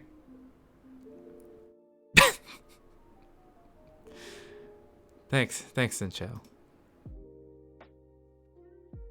Do you want to read this one? Yeah. So, Birmingham pushed Bobby and John for justice before further crisis erupted. After spending years avoiding the problem of racial discrimination, Bobby Kennedy, with the president's approval, now set out to receive a crash course on racial relations. At the suggestion of the black comedian and activist Dick Gregory, the Attorney General planned to use writer James Baldwin as a sounding board to better understand growing racial unrest around the country. On Friday, May 24th, 1963, Baldwin organized a meeting between Bobby Kennedy and black intellectuals and artists, along with some white allies in an apartment in Central Park South owned by the Kennedy family patriarch, Joseph. It would be the closest that either of the Kennedy brothers would ever come to being in a room with Malcolm X. Bold-faced names in black cultural life joined black psychologist Kenneth Clark, the intellectual whose work helped to integrate public schools by documenting the psychological wound segregation it caused black children, playwright Lorraine Hansberry, famous for the award-winning Broadway play A Raisin in the Sun, singer Harry Belafonte, who frequently served as a conduit between the Kennedy family and Martin Luther King, and entertainer Lee Horton, the first black woman to appear in major Hollywood films during the 1940s. Clarence Jones, King's personal attorney and friend, attended, as did a young freedom rider named Jerome Smith. Although it was sold to the group as a listening session, Kennedy intended to detail the administration's efforts at ending racial discrimination and guaranteeing black citizenship. So this is the Kennedy administration taking a more proactive turn and saying, like, okay, let's get some cool black people in the room. We got to figure out what they want and how we can fix this. Let's get an ensemble of cool black people, and we'll figure this all out. Yeah. Bobby doesn't have any black friends. We got to get some cool black people.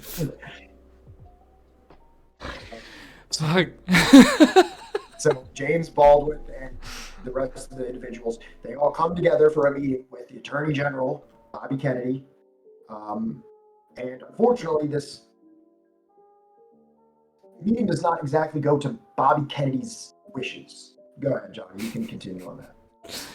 At the meeting, Bobby pleaded with attendees to recognize the bigger picture of how behind-the-scenes political maneuvers would achieve racial justice. We have a party in revolt, and we have to be somewhat considerate about how to keep them on board if the Democratic Party is going to prevail in the next elections, he reminded them. The Attorney General's discussion of intra-party conflict related to the growing discomfort among the Southern Dixiecrats, which we talked about before, with the Kennedy administration's support for civil rights. He added a warning about blacks being seduced by the siren song of extremism, mentioning the Muslims without calling Malcolm X by name. Bobby's tone, which mixed a paternalistic view of racial justice with a self-righteous bragging about the White House's civil rights record, pushed Jerome Smith past his breaking point. "You don't have no idea what trouble is," Smith explained, his voice growing louder, "because I'm close to the moment where I'm ready to take up a gun. I've seen what a government can do to crush the spirit and lives of people in the South." Perhaps an allusion to Bobby's halting efforts to assist Freedom Riders 2 years earlier. Stunned, the Attorney General looked toward some of the other faces in the room in search of a rescue that never came. Instead, Lorraine Hansberry regarded Smith as the only person in the room who should be listened to, and Clarence Jones, following King's urging since 1961, suggested the president sign a new Emancipation Proclamation on the centennial anniversary of the first. So it's not going great for our boy Bobby. No. Why can't we just nuke him? Why can't we just nuke Cuba?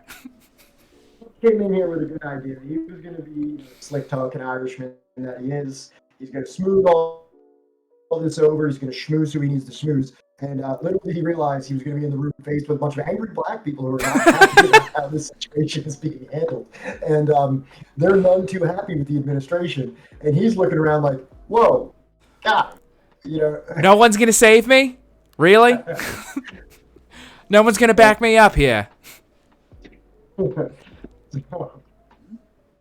This is a little bit of a temperature check of like the mood of black people in the country, because I don't think old Bobby was ready for this level of discontent. No.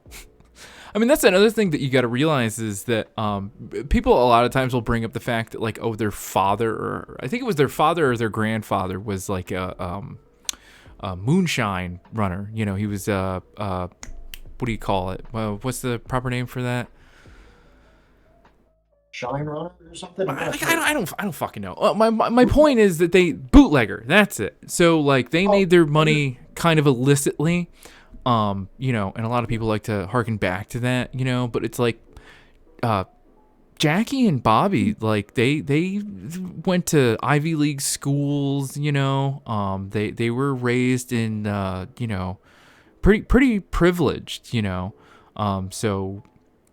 Yeah, no, they have no real connection. I don't even think just to where black people are in America at that time, but let alone like poor white people either, you know. And yes, Sam, Cuba. These aren't even black people necessarily.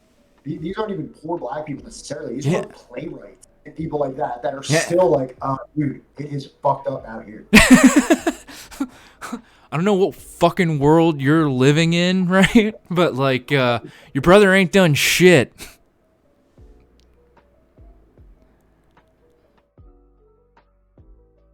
All right, we will get right on top of that, Kensai. Thank you so much, you know, for subscribing, and thank you for the feedback too. And if I'm being honest with you, my chat would not. Thank you for breaking down the walls of the conspiracy. Yes, you know, Pat has been betrayed by his constituents. What is this? James Harden's epic post-game interview walk. All right, it's 30 seconds, so I'll play it, David. Son of a bitch. Really going now. That look says it all. The Rockets win by 4 here.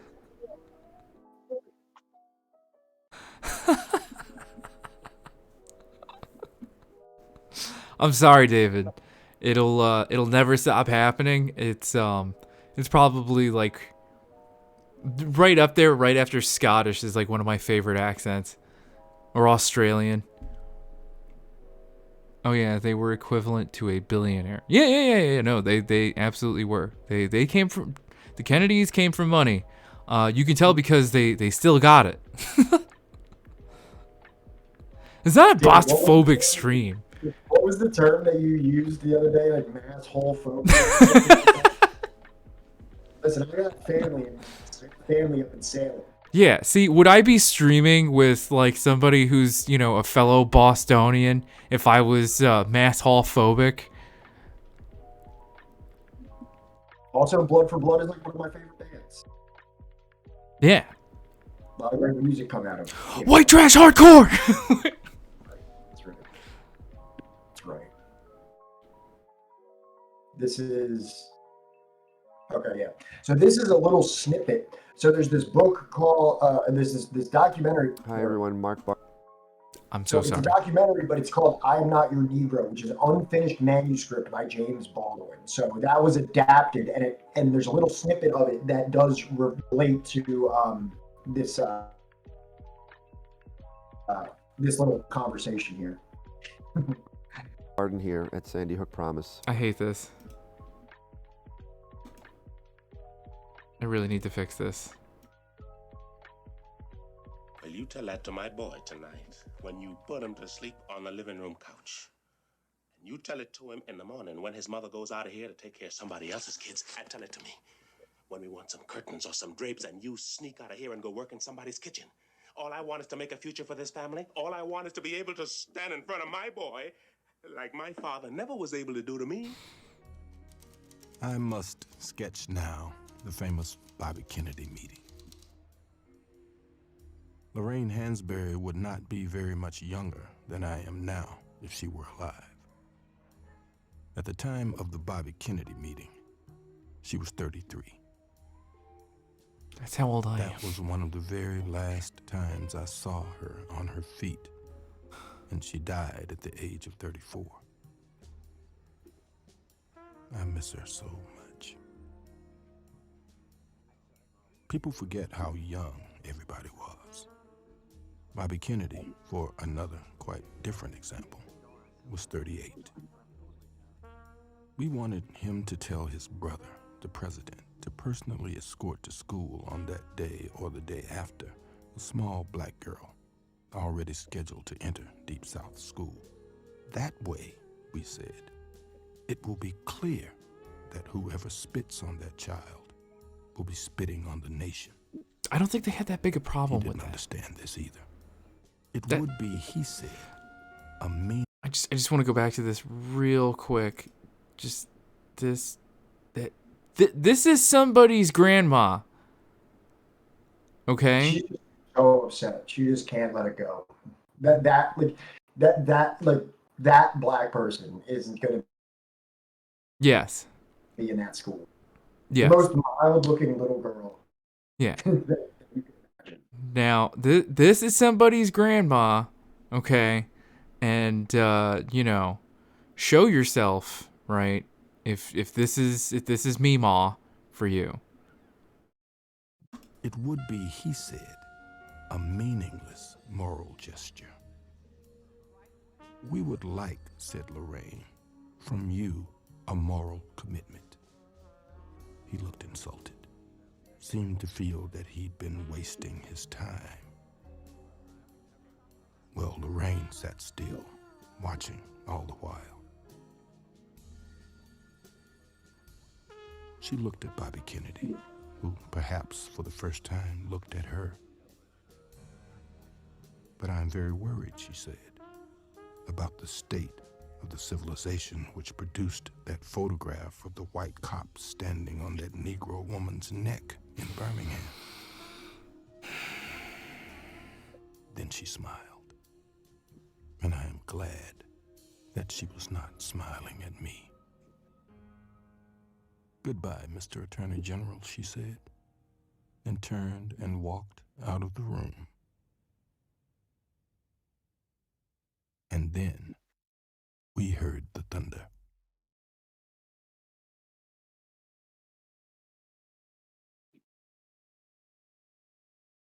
So yeah, chat, if you have not seen I Am Not Your Negro, which is a movie specifically about James Baldwin, I highly, highly, highly, highly recommend it.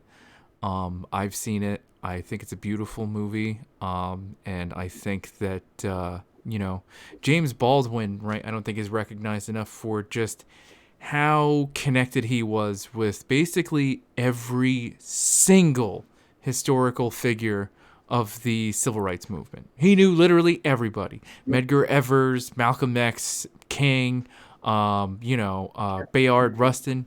What? Bobby Kennedy and JFK. Bobby Kennedy, JFK. He knew everyone. And I think he was probably like the only survivor of those giants that, were around for that time. Like almost every single one of them by 1970, I believe, was dead.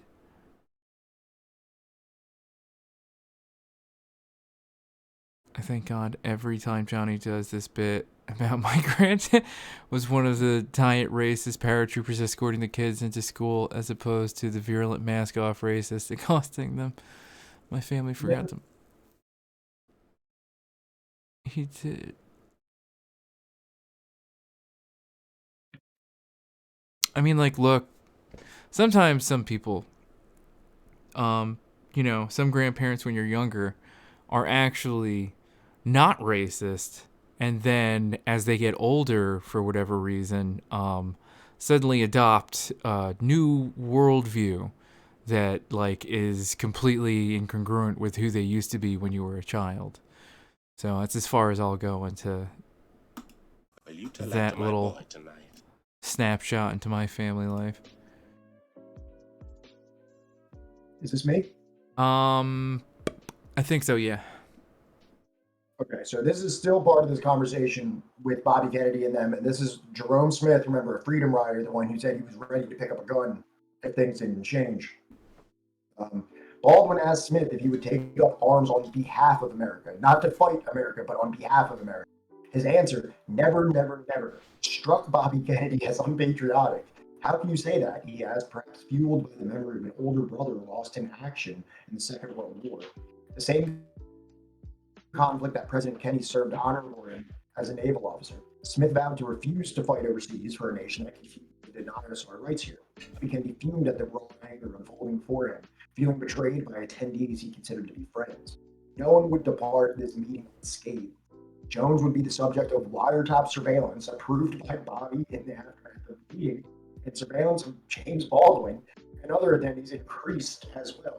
Baldwin would leak his version of events to the New York Times, which published consecutive front-page accounts on Saturday and Sunday. So now what we have here is continued Bobby Kennedy being continued to be upset because Jerome is now saying that he is unpatriotic for not going to war for a country that won't defend him. And Bobby's response to that is to just put FBI surveillance on everyone in the room. I'll show you.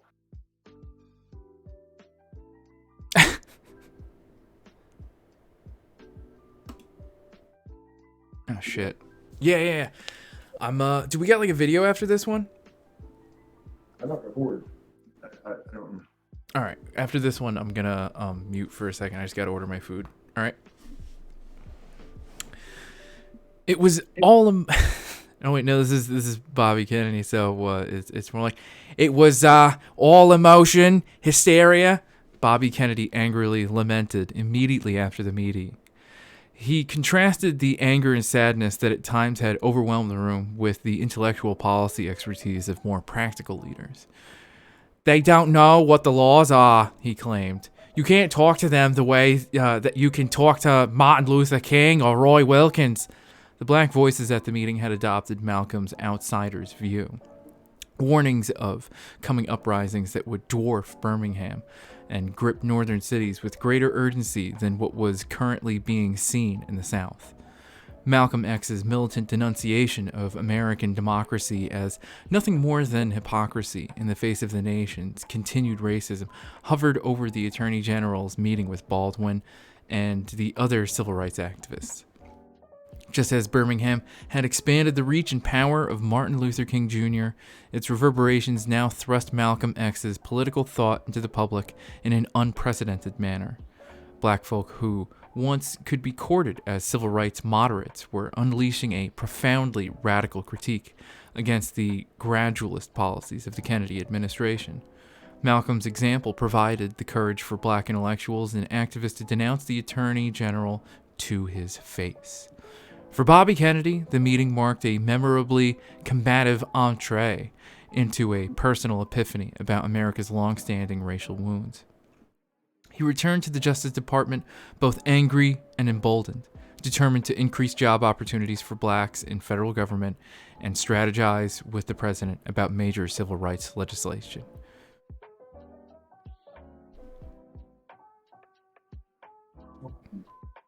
Martin Luther King setting the standard of Bobby Kennedy's sensibilities here. No other black person can offer any level of extremism as Martin Luther King. At that point, you are unacceptable.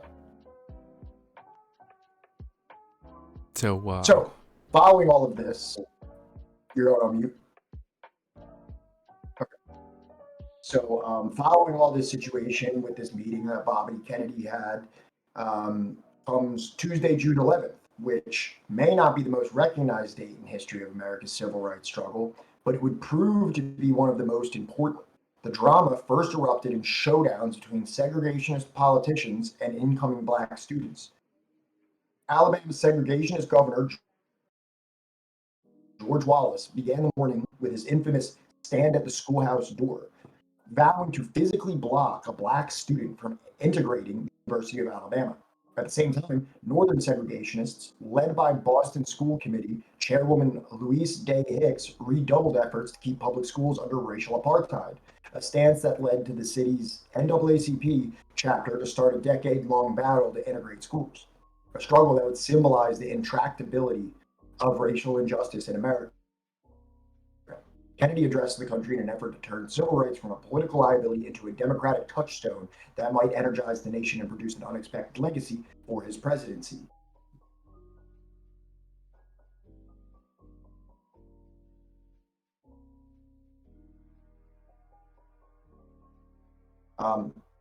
Right, so Tuesday, June 11th, this is how the morning of June 11th starts out, with George Wallace, the segregationist governor of Alabama, making this extremely vitriolic speech that he would stand in front of the door and just not allow any black person to enter the University of Alabama. Like, that's the level of rhetoric that he's engaging in at this point. Then you have people like this Boston School Committee Chairwoman, Dave, we're in Boston now, Louise Day Hicks, redoubled efforts to keep public schools under racial apartheid. So this all happening on the morning of June 11th is what prompted JFK to address the country that night, in a very famous speech that he does on civil rights. Baldwin's ghost. See, anti-Bostonianism is correct. And this comment's great, Sam Jerbs. I had a dream where Michael Brooks narrating history audiobooks, doing all of the impressions. What a world that would be. We got John on the phone at the moment, so he's the one who holds the controls of moving the slides forward. So right now we're all prisoners to Johnny's time frame as he orders food. And Miss Frizzle, thank you for being in the chat. Welcome. So we got here. Fucking Limbaugh and Clark broke his brain the same way Johnny and Penn helped liberate mine.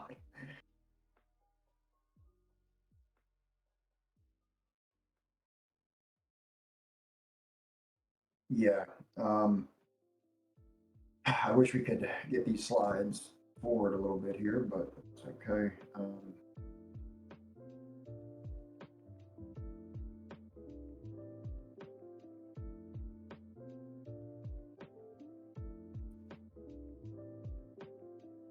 Revolt in due time. All right. I believe he's coming back now. Hey, I'm sorry. Just move forward the slide. Yeah. So here's a video that kind of details that situation where George Wallace is refusing to get out of the doorway, essentially like blocking the doorway for black students.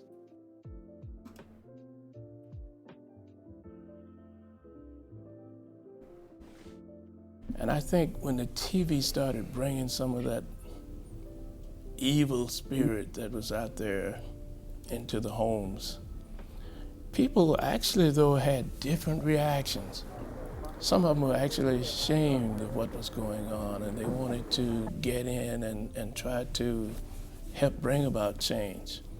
But there were other people who sort of dug in their heels. People like Alabama Governor George Wallace, who blocked the integration of the state university by literally standing in the door. I stand here today as governor of this sovereign state and refuse to wittingly submit to illegal usurpation of power by the central government. President Kennedy was forced to federalize National Guard troops to remove Wallace. Civil rights leaders were pleased to see the president finally use the bully pulpit for their cause.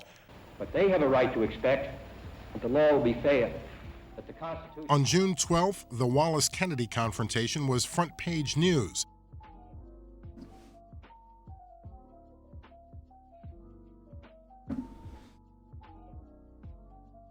Actually, you know what? Wait, I want to Now we go to the next slide. I want to open up just one more thing, real quick. I'm just gonna pull up right there. That is somebody's grandfather. Somebody's grandfather, right? Did that. Show yourself.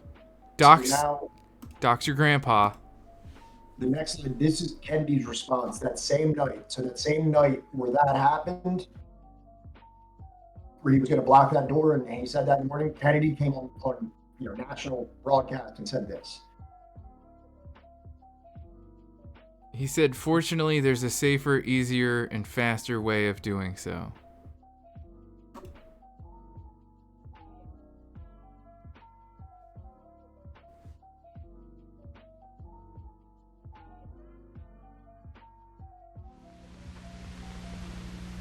Good evening, my fellow citizens.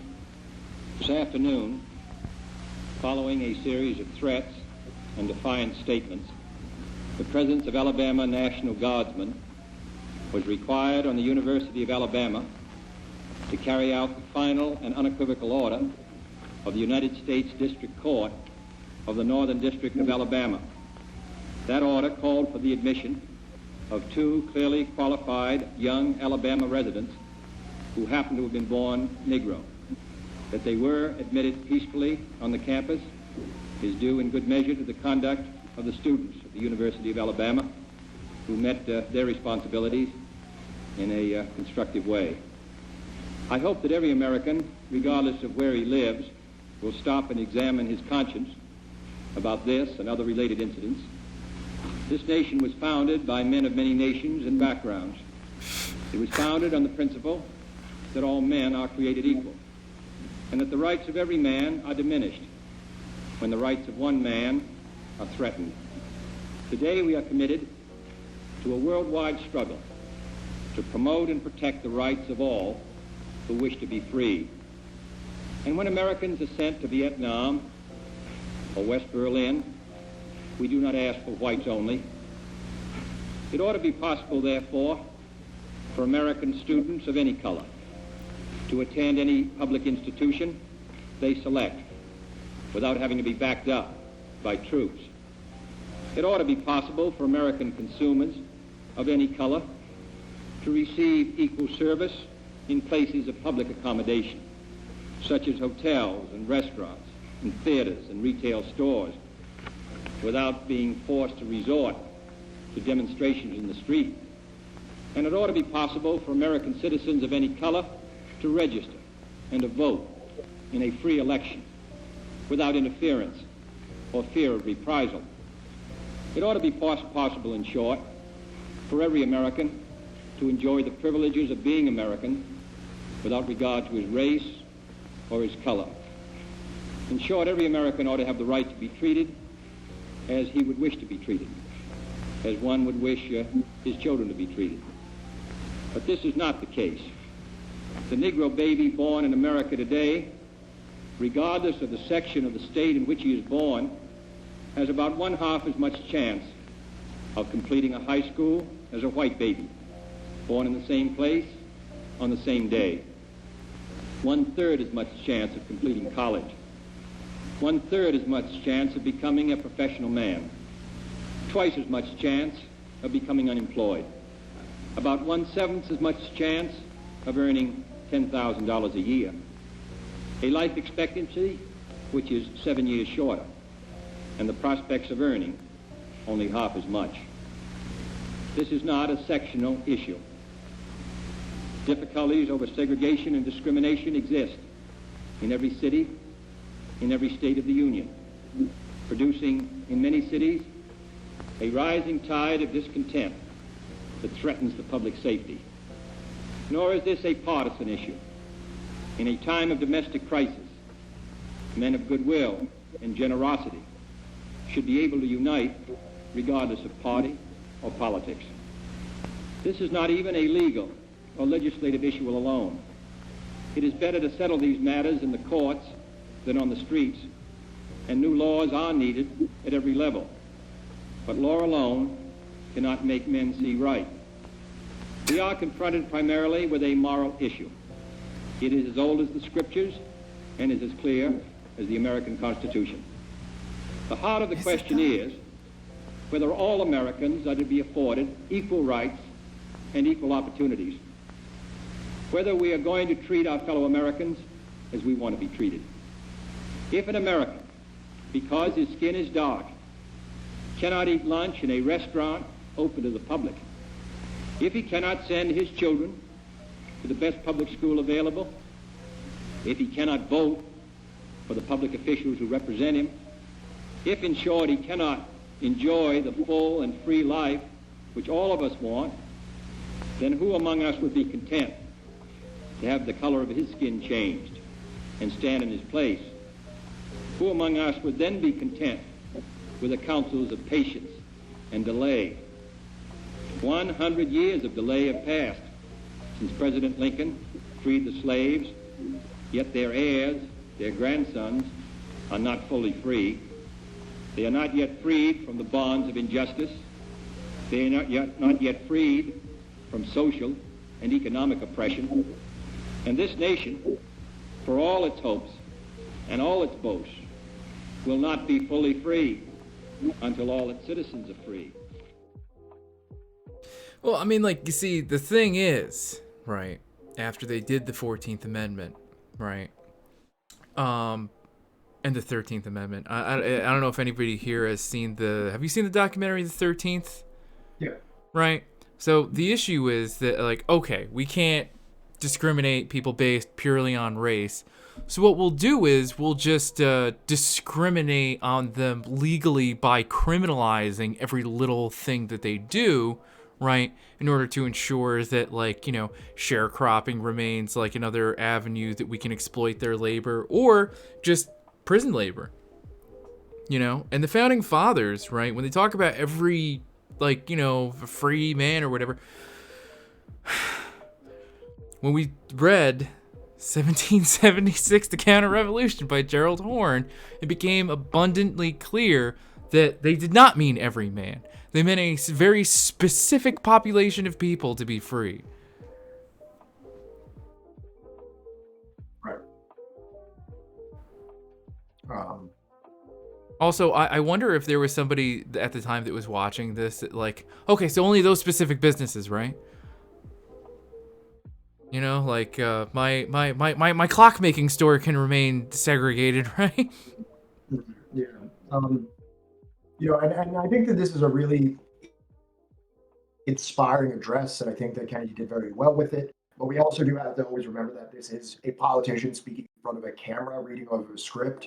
So Right. we always have to look at what the actions and the words are. And while this, I think JFK here did a much more succinct job of addressing systemic racism in the United States than maybe any president since him. You know, just when you started going through, like, this isn't even the Jim Crow South. Every state in this country has a disparity where babies are less likely to succeed, they're going to earn less, they're going to die sooner, they're going to go to less schools. All these things, which I would imagine that a lot of those metrics have persisted until today. I've never heard a president speak candidly about that before. So I thought that that was somewhat, you know, you give him points for that, but also, you know, a lot of times what presidents say into a microphone when they're sitting in front of a broadcast is a lot different than what they actually feel or what they will do. See, I think that's where you're mistaken, Pat, because President Joe Biden specifically said, if you don't vote for me, you ain't black, Jack. Right. Or something along those lines. No, that's what he said. I don't know exactly what he meant, but, you know, I'm sure it was something similar to this. And Baldwin's Ghost, yes, but it's a perfect example of why you didn't need new laws, you need new judges, because it's not about the law, it's interpretations of the law. And that's the thing, is that, like, you know, he said, oh, it's clearly written in the Constitution. And I'm like, is it though? Is it? I feel like we've just been interpreting this, or at least, like, you know, the government's been hiring people to interpret this, like, you know, in every way possible to rat fuck poor people. Which part of the Constitution? Just about any part. I mean, like, you know, come on, we just got rid of Roe v. Wade, right? It took them until what, like, you know, less than 20 years ago to what? I thought you were referring to something specific. No. I mean, just like in general, the Constitution is outdated. It's not clear, right? I believe it's hardly fucking relevant towards, like, you know, actual, like, you know, just laws, you know, that can actually protect all people and not just, like, you know, wealthy people that own the means of production. Right.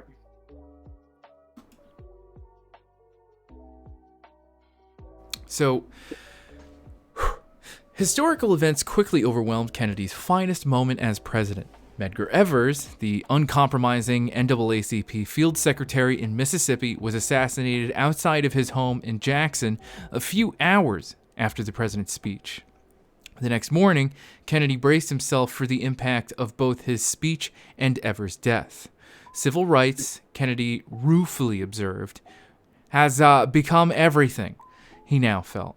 As a politician and president, the burden of race that King and Malcolm had carried with them from birth. 2 days after Evers' death, Washington, D.C. experienced a major racial justice protest as 3,000 demonstrators marched through the nation's capital.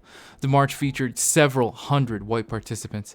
Outside the Justice Department's building, Bobby Kennedy addressed a raucous crowd through a bullhorn, touting his record of hiring black lawyers, even as he explained the federal government judged applicants on merit and not solely race. I am pleased to let you all know that I have a black friend. It's just, I'm sorry. It's just fucking wild. By this time, Bobby believed the path to healing racial wounds required constructive engagement with political dissent against the administration's civil rights policies. Bow tie-wearing Muslims hawked copies of Muhammad Speaks as members of the American Nazi Party set up counter pickets across the street, surrounded by local police, of course.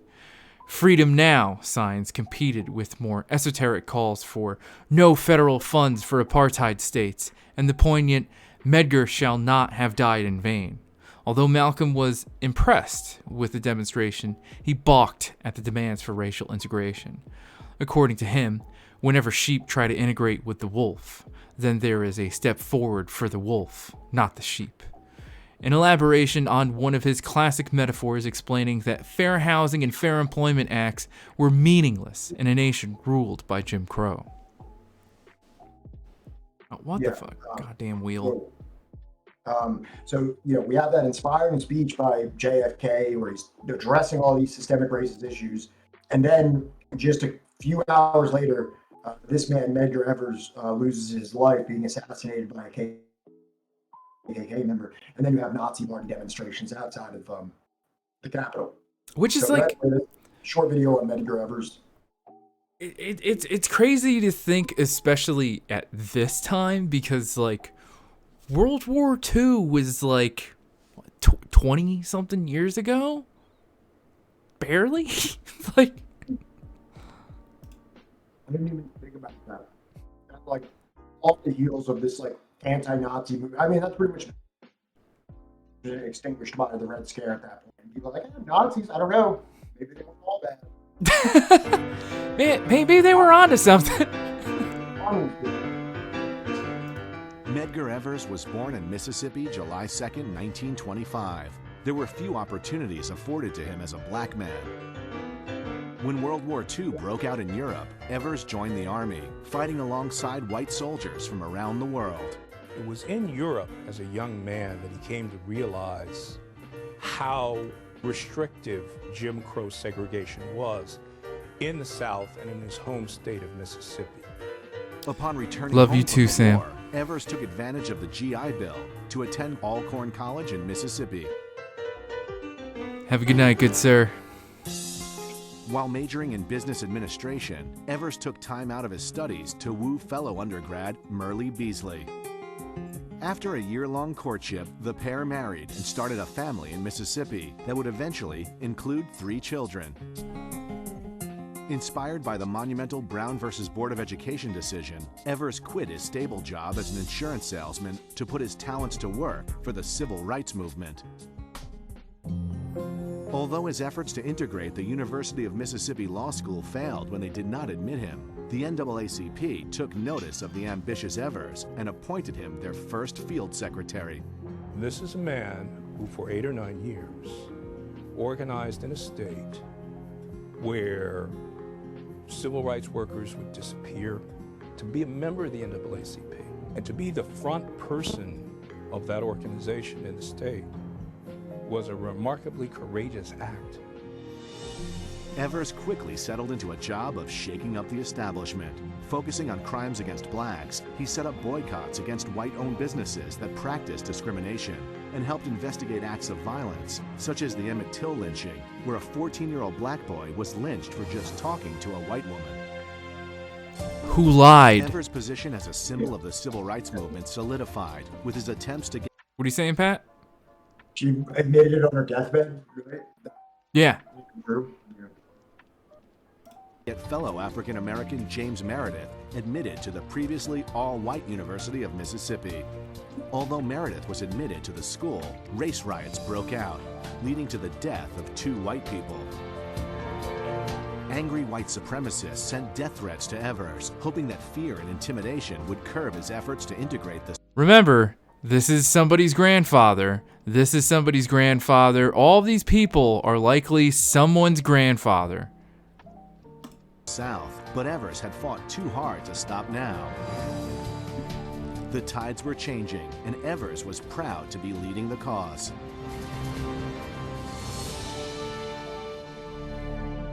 However, Medgar's efforts came to a violent conclusion.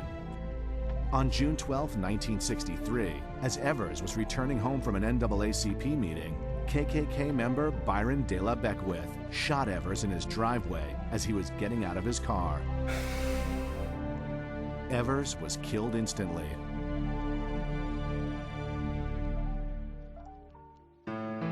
Arrested for the crime, Byron De La Beckwith was tried twice by all-white juries in 1964. Both trials ended with hung juries. In 1994, new evidence from one of Beckwith's prison guards brought him back to the courts for a third and final time. The guard claimed Beckwith bragged about shooting Evers. Convicted after only 6 hours by a mixed-race jury, Beckwith got life in prison. Although only living a short 38 years, Evers' legacy has lived on through the struggle for equal rights. Outrage over his death increased the power of the movement in Washington, eventually leading to the creation of the Civil Rights Act of 1964. His wife Merle has worked writing books and setting up memorials so that blacks and whites alike will remember his poignant motto, "Violence is not the way."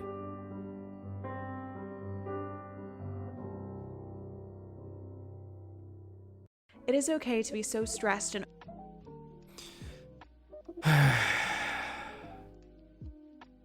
story of Medgar Evers.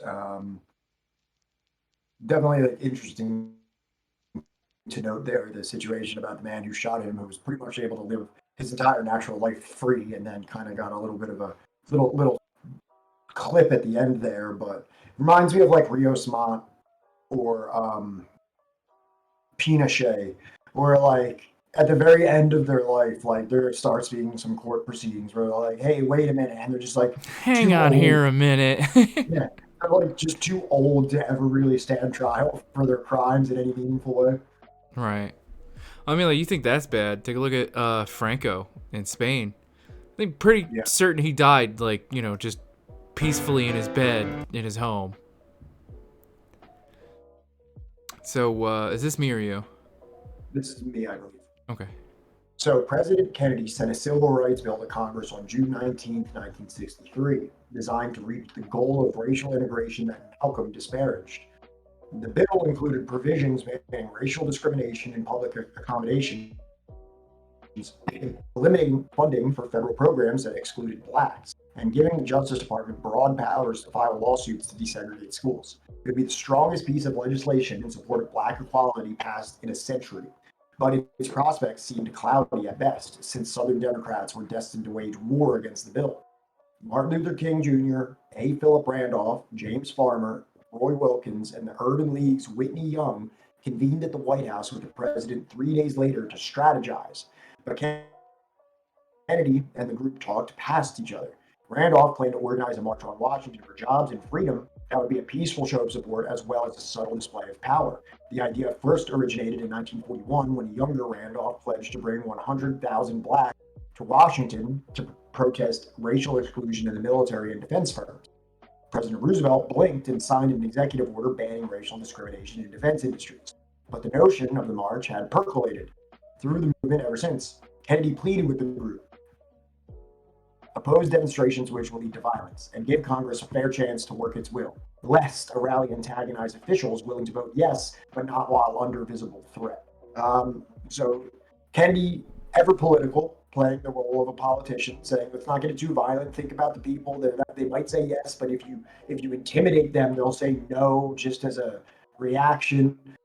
And then also you have JFK assembling his own room full of cool black people to help him to help influence his civil rights legislation. I mean, like, I think that we should probably investigate at some point exactly what that bill to allow, you know, black people to work jobs, like, I guess, like, for the war effort, I guess, is what it really was, and not just them being allowed to join the service. And I think that it's also important because, if I understand this correctly, because at that time, right, every job was for the war effort. So if you can't get hired, right, you know, like you're not going to get any work. And they were federal jobs. They weren't just privately jobs where there's this whole thing where like, oh, it's a man's business. He can do whatever he wants. If he doesn't want to serve or hire black people, that's his business. This was during the New Deal in World War II, when this was a federal jobs program. So the situation got a little bit stickier, and that's why Roosevelt was able to just be like, oh, yeah, sure, well, you know, federally, we can do that.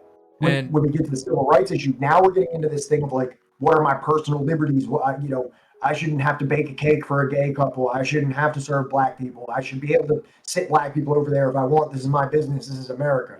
So that's why these two things are a little significantly different. If I want to debate, like, you know, the fucking what the fuck is it? Like, you know, whether this person is the gender that they say they are, then, like, you know, that's my God-given right. I should be able to check the genitals of every employee that I have. And, you know, it's just another sad chapter in a very depressing history of this country.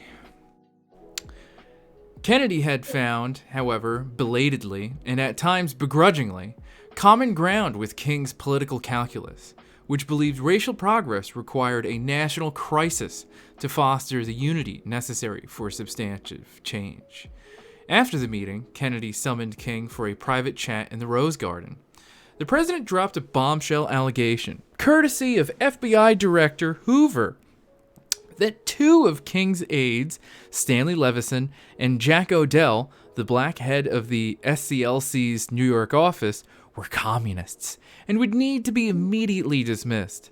King asked for proof, but the president continued, "If they shoot you down, they'll shoot us down too. And boy howdy will they."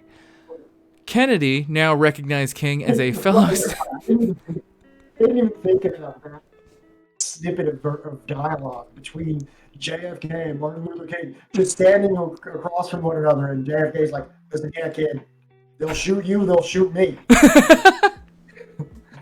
And boy howdy will they. Fuck. Kennedy now recognized King as a fellow... What'd you say? I didn't think about that one.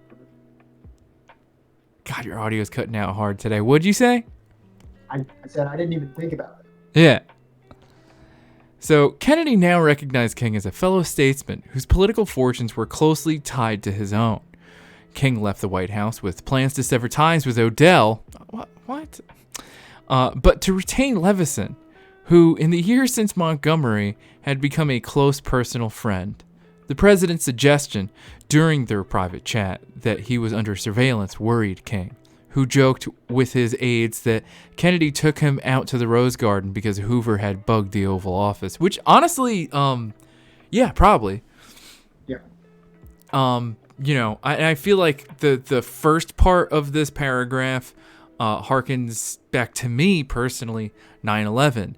And how, like, I don't know if you remember the commercials with, like, you know, everybody of all these different backgrounds going, "I am an American," you know, and how, like, every time there's a tragedy, you know, like, we need to come together as a nation or something. And it's just like, it's just been year after year of tragedy. It's been month after month of tragedy. It's like we have, like, a school fucking shooting every goddamn fucking week. You know, there's no coming together, you know, because the people that are doing this, right, a majority of the time, right, are white supremacists. And it's not as if this, like, came from out of nowhere either.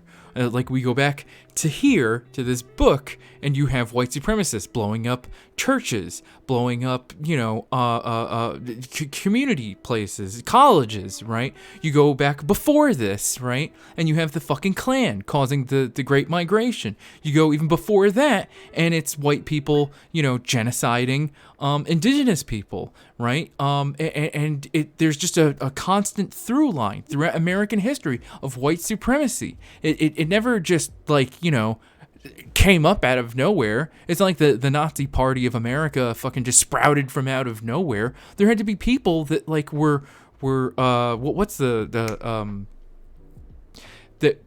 supported these beliefs, you know? And it never ended. It never ended after the 60s. It never ended after the civil rights, you know, struggle of the 1960s. It never stopped in the 90s. It didn't stop after 9/11 either. Exactly, Sinchal. This is us. Is the Sachiko? Is that AI bot? I don't know. Because it asked who drafted Executive Order 9066, and that was the Japanese internment, like during World War II, where we put the Japanese people in internment camps, Japanese Americans, which would be Roosevelt. Yes, Roosevelt, who, like, it took until 1941 to, you know, come around to granting, you know, black people federal jobs to help out in the war effort, and that were almost entirely excluded from the New Deal, which we talked about if you were with us, for the real ones in chat with the little diamond, I know who you are. But yeah, that was a cool part of the divide where they taught because obviously, in favor of this more protectionist and Keynesian model of state-led directives and federal job programs, praised the New Deal for all these good things. And then in the end, he was like, hey, but just remember, this didn't do shit for black people, women, or pretty much any other minority group. You mean like the Spanish Hispanic people that had been there throughout the entire Southwest before it was considered a U.S. territory, or then adopted and divided into states?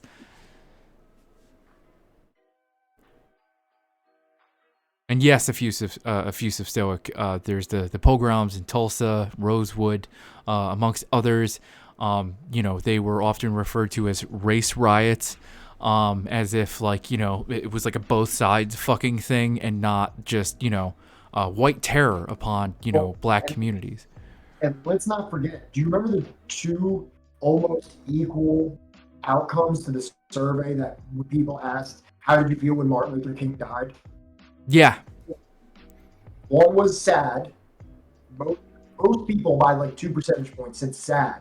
But it was 34 and 32% were the two big parts of that pie graph. Do you know what the other 32% was? Oh, it was something just grisly, he deserved it or something, right? He had it coming. Yeah, he brought it upon himself. Right. So,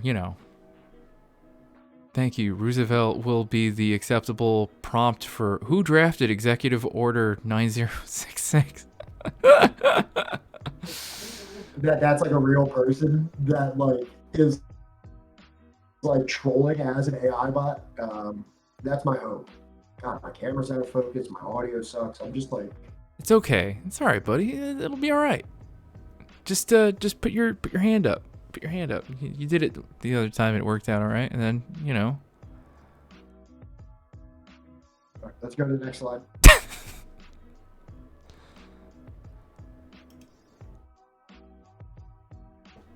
Do you want me to read it, or do you want to read it?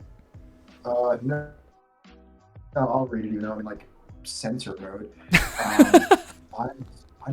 It's like you're hiding from cartel. You're in witness protection. Why does this just happen? We just gotta mask your. There we go. There it is. Next day, King spoke in Detroit at the largest civil rights demonstration ever assembled. The Walk to Freedom had begun as a demonstration and fundraiser in support of the movement in Birmingham, but grew into a national event, one that attracted a crowd of 125,000 people to downtown Detroit. Head of the United Auto Walter Reuther, Mayor Jerome Kavanaugh, and Reverend C.L. Franklin, whose daughter Aretha would become an iconic soul singer, and the Reverend Albert Cleage, who were among the speakers who shared the dais with King. The rally convened at Cobo Arena, where 16,000 people filled up the space, with another 10,000 occupying the adjacent Cobo. 100,000 were listening to the strategically placed loudspeakers outside. King spoke for nearly an hour, at one point passionately relating his dream that racial justice would be achieved in his lifetime. He called the city's Walk to Freedom the largest and greatest demonstration for freedom ever held in the United States. The protest drew supporters of King and Malcolm X closer together by rallying them against the racial oppression Birmingham had exposed, while still highlighting divisions on how to best achieve black citizenship. But for now, the Walk, like the plan to march on Washington, detente from political infighting and offered an example of the racial solidarity Malcolm X longed for, a portrait of the new Negro King had lauded since the Montgomery bus boycott. Welcome Smite Night. It's all right. We'll figure out all these technical issues, Would there be an issue with that? Hold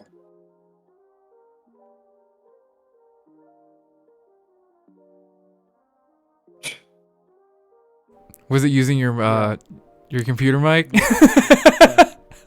That's never happened. It's always on my mic. I never even unplugged it. It's all right, buddy. Smite Night, you called it. Wow, I can't believe. Do I sound better now? Yeah, you sound way better. You know how much enough it's- money I spent on this fucking microphone. It's these And I was like, man, these first time chatters that are just like, yeah, that's the thing. Like, yo, my loyal chat like won't even bring it up to me when my audio is so atrocious. Like it's like people coming in that are like, what the hell is up with this dude's audio? And everybody else was like, just don't say anything. It's fine. Just don't bring it up. We're almost 3 hours into a fucking stream.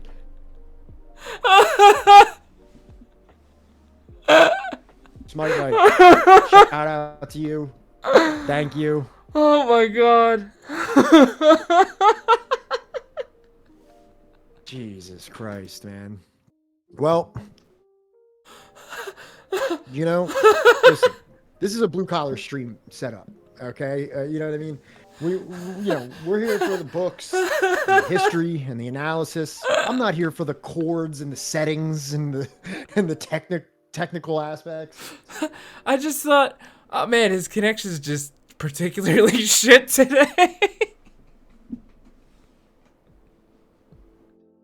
I never accused anyone. I think Johnny like white knighted. No, I did. All right, come on. I went maybe. All right, maybe I went like a little hard. I just didn't want anybody to think that like we don't care. I was just trying to address it. It was a first time chatter, So like, God damn it. I can't believe that that's actually what happened. I never unplugged my microphone. And it always is usually on my mic as the default. I don't know what put it on my default, changed it. I don't know. I mean, like you do kind of play with the mic a little bit sometimes. Maybe you might have disconnected it at some point or something. I do be moving the mic around. You do be adjusting it a lot. Hold on, wait. I gotta read the AI bot in chat. Okay, all right.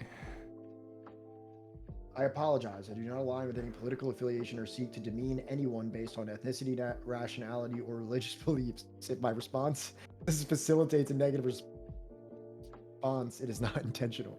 Dude, I love that chat. I love that AI bot in chat. It's like, we're tentatively yeah. It seems, but yeah. Tentatively, we're believing them.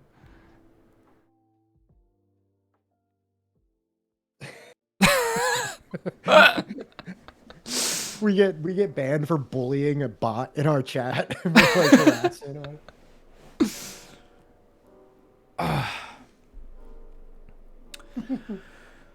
Yeah, that must have been what happened. Like some update just reset everything, and True. I just wasn't using my fucking expensive microphone that I bought, so I could do this. You want to know what probably happened? When we first started the stream today, Discord kind of like restarted for some reason on my end. That did happen. So like, it might have been that. No, please, somebody reassure the AI bot not to remain silent, please. Sachiko, you're doing please fine. Console the AI bot in chat, please. Do it. Don't troll the AI bot. All right, they're doing fine. I haven't said anything racist yet. I know they've been very nice thus far.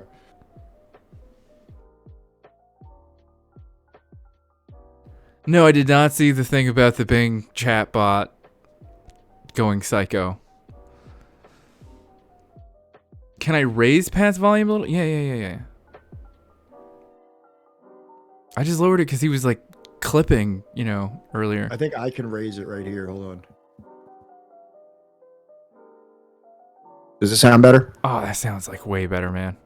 Yeah, I just raised it a little bit on my fancy microphone that actually works when I plug it into my computer and hit the right settings. Your fucking red line. All right, there we go. Yeah, just as long as you're talking to it like that every time, you'll be fine.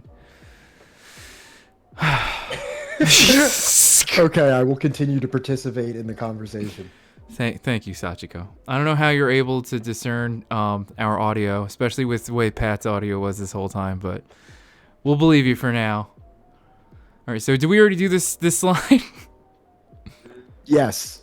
I really need my sandwich to get here. I'm like going into like a diabetic coma. Like butter. It's like butter, baby. Like butter. Butter. All right, and this is just a little video about that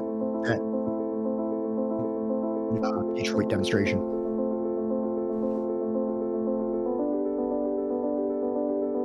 Fucking goddamn it.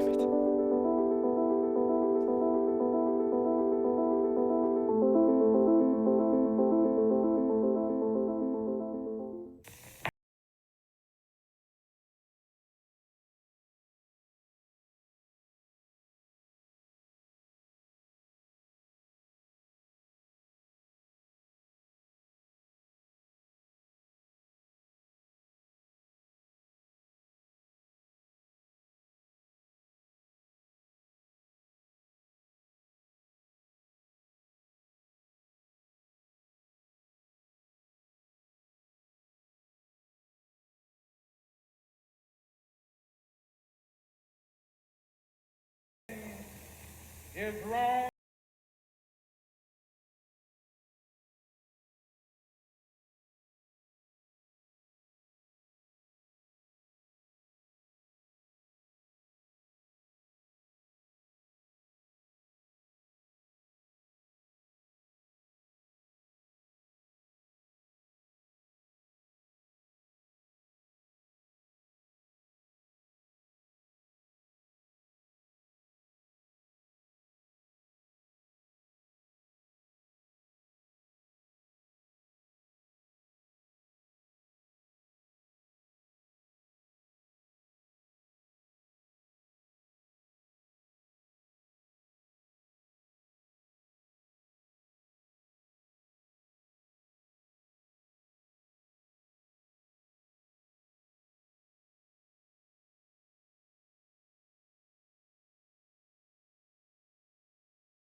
Oh, well, here we go. Johnny's left us in a chat roulette type of situation. I thought this was just gonna start playing random YouTube videos. So yeah, so they actually say that this is like a precursor to Martin's "I Have a Dream" speech. This address he did here in Detroit. MLK, your mic is horrible. If we learned anything here today, it's just, be upfront with people. For adventure. For climbing. Be upfront with people when their audio sounds bad. For towing. I can't believe Johnny didn't bring it up to me when we were talking before the stream that maybe my settings weren't right. We got 3 hours into this whole conversation. That's professional grade from GMC. Or get 2.9% APR. Can you turn the color on? Payments for 90 It's days black and on white turbo for some high reason. output engines.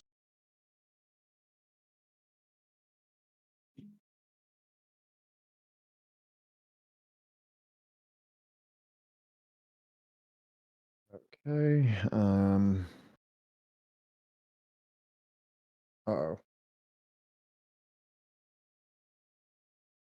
Can anyone in chat still hear me? Please don't say F. Please, please. Oh.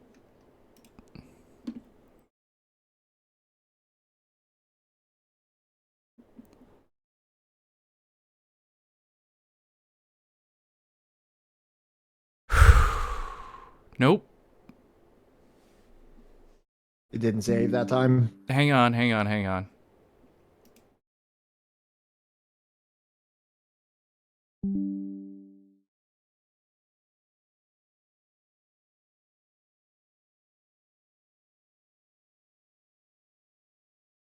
That's not it. Oh my god.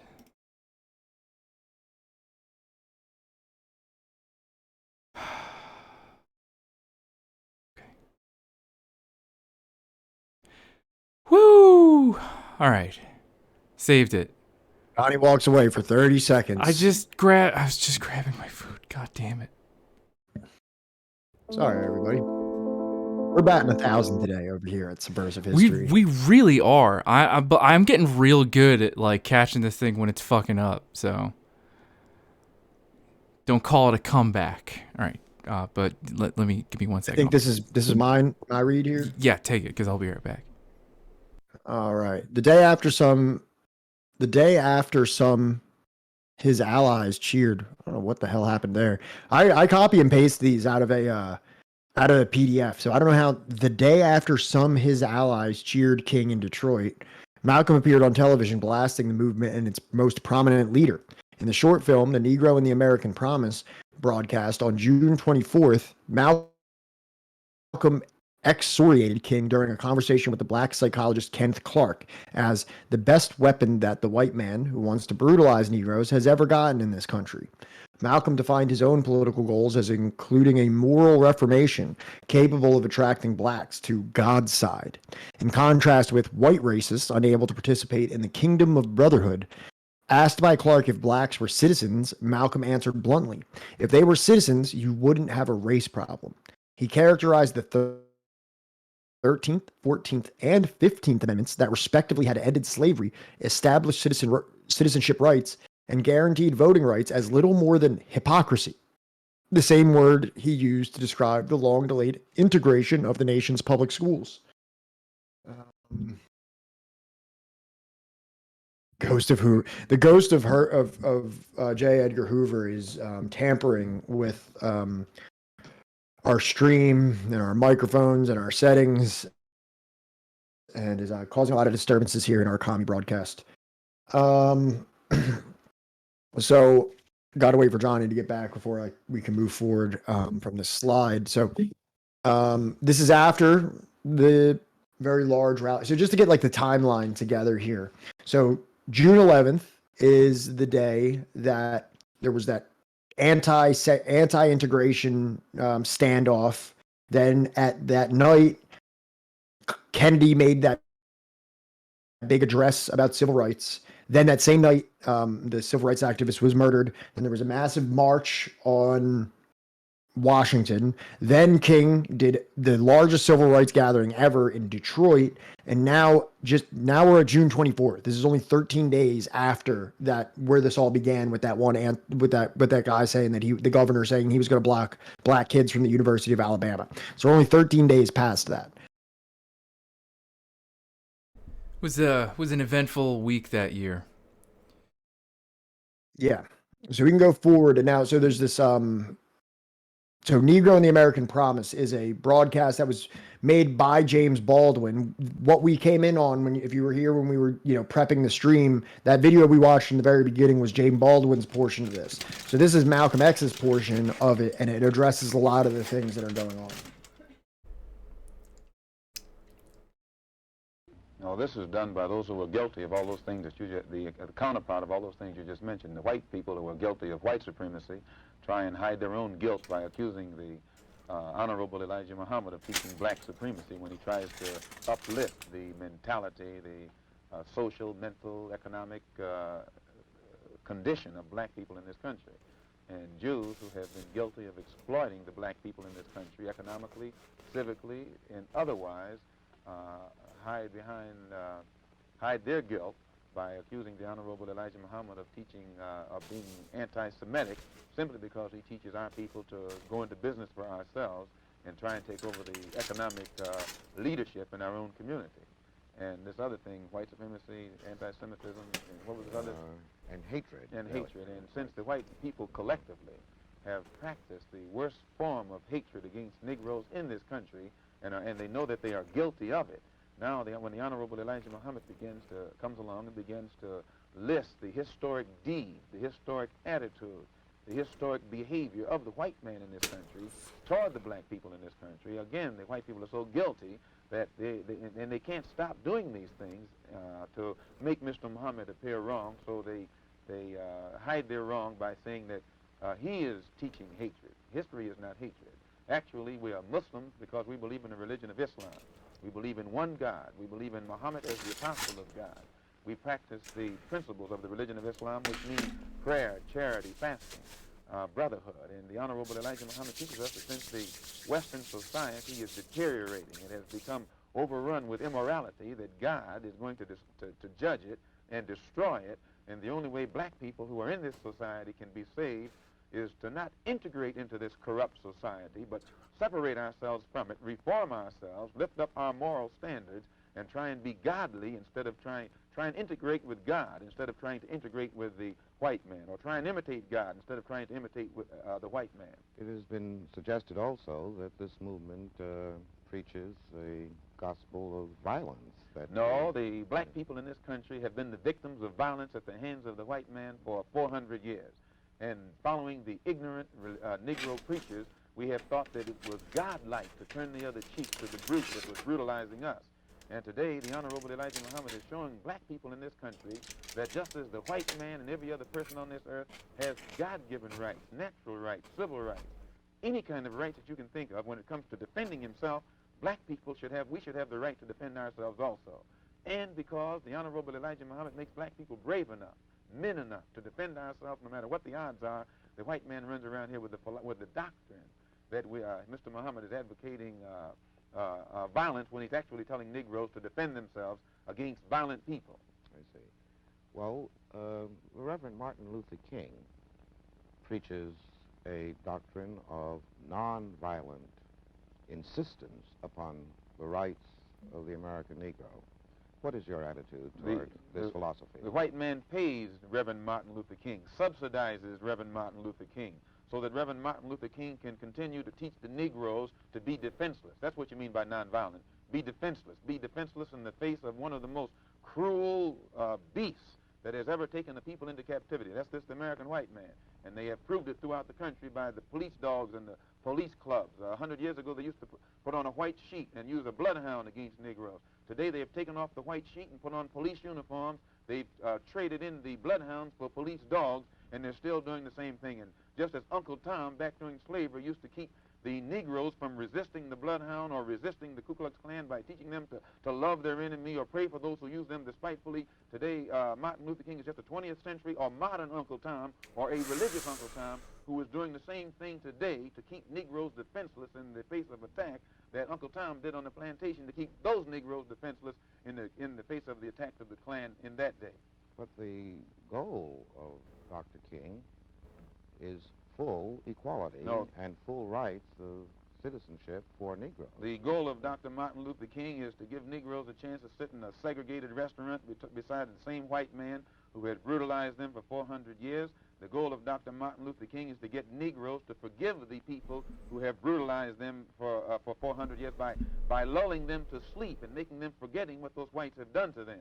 But the masses of black people in America today don't go for what Martin Luther King is putting down. As you said in one of your articles, it's psychologically insecure, or something of that sort. I forget how you put it. But you didn't endorse what Martin Luther King was doing yourself. I do not reject his goals of full integration and full equality rights for American citizens. Do you reject these goals? If you don't think that he's walking on the right road, I'm quite sure you don't agree that he'll get to the right place. And if you would classify his method as psychologically unrealistic, I think that if a man's method is psychologically unrealistic, which means the road or the means or the method that he's using, I think as a psychologist, you would be very doubtful that he would reach the right goal. There is one correction, Minister Malcolm, I'd like to make here. In that same piece that you're quoting from, I said that his methods are effective. His philosophy of love of the oppressor, I thought, was psychologically burdensome. But I would be more interested in your goals. What are the goals of the movement which you represent so effectively? Just as you said in the same article, see, Mr. Muhammad is trying to get us on God's side, so God will be on our side and help us to fight our battles against a very vicious, deceitful, hypocritical enemy. And this is why Mr. Muhammad put so much stress upon moral reformation, that when Negroes stop getting drunk, when Negroes stop fornicating and committing adultery, when Negroes stop being addicted to drugs and these things that destroy the moral fiber and the morale of the Negro, then our people will be able to get together and unite in harmony and unity and get our own problems solved. Toward what end would you want our people united? What would you Towards being on God's side. The Honorable Elijah Muhammad teaches us that God now is about to establish a kingdom on this earth based upon brotherhood and peace. And the white man is against brotherhood, and the white man is against peace. His history on this earth has proved that. Nowhere in history has he been brotherly toward anyone. The only time he's brotherly toward you is when he can use you, when he can exploit you, when he can oppress you, when you will submit to him. And since his own history makes him unqualified to be an inhabitant or a citizen, citizen in a kingdom of brotherhood, the Honorable Elijah Muhammad teaches us that God is about to eliminate that particular race from this earth. So since they are due for elimination, we don't want to be with them. We're not trying to integrate with that which we know has come to the end of its rope. We're trying to separate from it and get with something that's more lasting, and we think that God is more lasting than the white man. So in effect, Minister Malcolm, your movement does not share the integration goals of the NAACP, CORE, Martin Luther King's movement, and the student nonviolent movement. You don't integrate with a sinking ship. You don't do anything to further your stay aboard a ship that you see is on its way down to the bottom of the ocean. Moses tried to separate his people from Pharaoh, and when he tried, the magicians tried to fool the people into staying with Pharaoh. And we look upon these other organizations that are trying to get Negroes to integrate with this doomed white man as nothing but modern-day magicians, and the Honorable Elijah Muhammad as the modern-day Moses who's trying to separate us from the modern-day Pharaoh. Well, do you feel that the Negroes who are attempting to influence the policies and actions of our federal government, the Attorney General, the President of the United States, are When James Baldwin recently had a conference with Robert Kennedy, he took Lena Horne, who's married to a white man, Lorraine Hansberry, who's married to a white man, Belafonte, who's married to a white woman, Edwin Berry of the Urban League, who's married to a white woman. Now, and whenever you have a group of black people sitting down with a white man supposed to represent the black masses, you can never get anybody who's involved in any intermarriage in any kind of situation who will be qualified to represent themselves as spokesmen for the black masses in this country. They were representing their own personal desires. They want to mix and mingle so that they can take their wife. They can go any of these places with their wife. They're involved in a mixed marriage. But you can't find masses, sir, of black people who will accept any black man who's married to a white man as a spokesman for black people, or a black woman who's married to a white man as a spokesman or a representative of what black people feel and think. What do you feel the Negro should do in respect to obtaining even more effective protection from our federal government? You never will get protection from the federal government. That's like King is asking Kennedy to go to Alabama and stand in the doorway, put his body in the doorway. That's like asking the fox to protect you from the wolf. And when now the masses of black people can see this, and it is only the Negro leadership, the bourgeois, hand-picked handful of Negroes who think that they're going to get some kind of respect, recognition, or protection from the government. The government is responsible for what is happening to black people in this country. The president has power. You notice he didn't send any troops into Birmingham to protect the Negroes when the dogs were biting the Negroes. The only time he sent troops into Birmingham was when the Negroes erupted. And then the president sent troops in there not to protect the Negroes, to protect them white people down there from those erupting Negroes. Well, are not Negro Americans citizens? If they were citizens, you wouldn't have a race problem. If the Emancipation Proclamation was authentic, you wouldn't have a race problem. If the 13th, 14th, 15th Amendment to the Constitution was authentic, you wouldn't have a race problem. If the Supreme Court desegregation decision was authentic, you wouldn't have a race problem. All of this is hypocrisy. And it is this hypocrisy that has been practiced by the so-called white, so-called liberal for the past 400 years that compounds the problem, makes it more complicated instead of eliminating the problem. Well, Minister Malcolm, what do you see as the future of the Negro in America? What do you think will be the culmination of the present thrust? Until the white man in America sits down and talks with the Honorable Elijah Muhammad, he won't even know what the race problem what makes the race problem what it is. And it's just like Pharaoh couldn't get a solution to his problem until he talked to Moses, or Nebuchadnezzar or Belshazzar couldn't get a solution to his problem until he talked to Daniel. The white man in America today will never understand the race problem or come anywhere near getting a solution to the race problem until he talks to the Honorable Elijah Muhammad. Then Mr. Muhammad will give him God's analysis, not some kind of political analysis or psychologist analysis or some kind of clergyman's analysis, but God's analysis. That's the analysis that Moses gave Pharaoh. That's the analysis that Daniel gave Belshazzar. And today we have a modern Belshazzar and a modern Pharaoh sitting in Washington, D.C. What do you think is going to happen in Birmingham, in Jackson, Mississippi, in Philadelphia, in Boston, in Englewood? Hey. Well, Dr. Clark, hey, as you know, these Negro leaders have been telling the white man everything is all right, everything's under control. And they've been telling the white man that Mr. Muhammad is wrong, don't listen to him. But everything that Mr. Muhammad has been saying is going to come to pass, is now coming to pass. And now the Negro leaders are standing up saying that we're about to have a racial explosion. you're going to have a racial explosion. And a racial explosion is more dangerous than an atomic explosion. It's going to explode because black people are dissatisfied. They're dissatisfied not only with the white man, but they're dissatisfied with these Negroes who have been sitting around here posing as leaders and spokesmen for black people and actually making the problem worse instead of making the problem better. What will be the consequence of this explosion? Anytime you put too many sparks around a powder keg, the thing is going to explode. And if the thing that explodes is still inside the house, then the house will be destroyed. But what will happen? So the Honorable Elijah Muhammad is telling the white man, get this powder keg out of your house. Let the black people in this country separate from you while there's still time. And if the black man is allowed to separate and go on onto some land of his own, where he can solve his own problems, then there won't be any explosion. And the Negroes who want to stay with the white man, let them stay with the white man. But those who want to leave, let them go with the Honorable Elijah Muhammad. As I understand your position, Minister Malcolm, the only thing that can save us from a catastrophic explosion is complete separation. Complete separation is the only solution to the black and white problem in this country. Hot fire. You know what's kind of wild? The Honorable Malcolm X. Imagine, like, you know, you get recruited into, like, the Nation of Islam, like, through watching Malcolm speak live, and it's, like, the most electrifying thing of your life, right? Yeah. And then, like, you know, you get to, like, you know, the point where he's talking about how, now listen to, you know, Honorable Elijah Muhammad, and it's like, this is the most, like, mid shit I've ever heard in my life. Bring back, where's Malcolm? You go to the temple and it's like, where's Malcolm? Malcolm isn't here today. Today we have Elijah Muhammad speaking. There's other people. We kind of wanted to hear Malcolm. What day will Malcolm be back? It's like, I'm not really interested in these other guys. Yeah. Can you let us know Malcolm's schedule, please, so we can make sure we're here? Done by those who...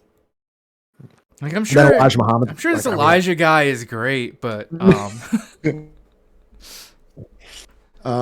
is this me or you? I think it's me. You've definitely been reading way more of them than I have. The Negro and the American Promise received national media attention and firmly established Malcolm X's place as one of the two most important black leaders in America. Malcolm's influence on King, however, was subtler. The more he ridiculed and challenged King publicly, the more pains King took to emphasize the strength, power, and discipline of nonviolent resistance. Malcolm's appearance alongside King burnished his reputation as King's primary counterpart, an image bolstered by numerous speaking engagements and television and radio interviews, where he continued to blast King as having more white followers than he has Negroes. But Malcolm displayed a divided mind about King as the year progressed, even inviting his rival to one of his Harlem rallies to get an idea of the mood of the masses of Negroes, an invitation King declined. Despite Malcolm's growing celebrity, King's star power remained unsurpassed.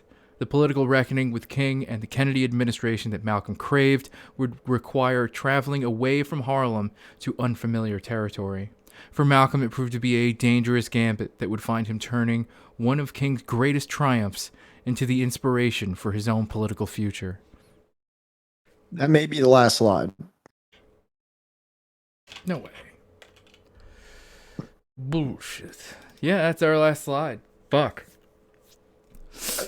Got through this one pretty quick. Yeah, we really did. These last couple of chapters have been pretty quick. We've been finishing them. I'd say after like 2.5 hours, something like that. Not the standard 4-hour Subversive History stream. The documentary is called The Secret of Selling to the Negro. It's a documentary that describes how corporate America has analyzed and abused the spending habits of Americans of African diaspora to increase profits.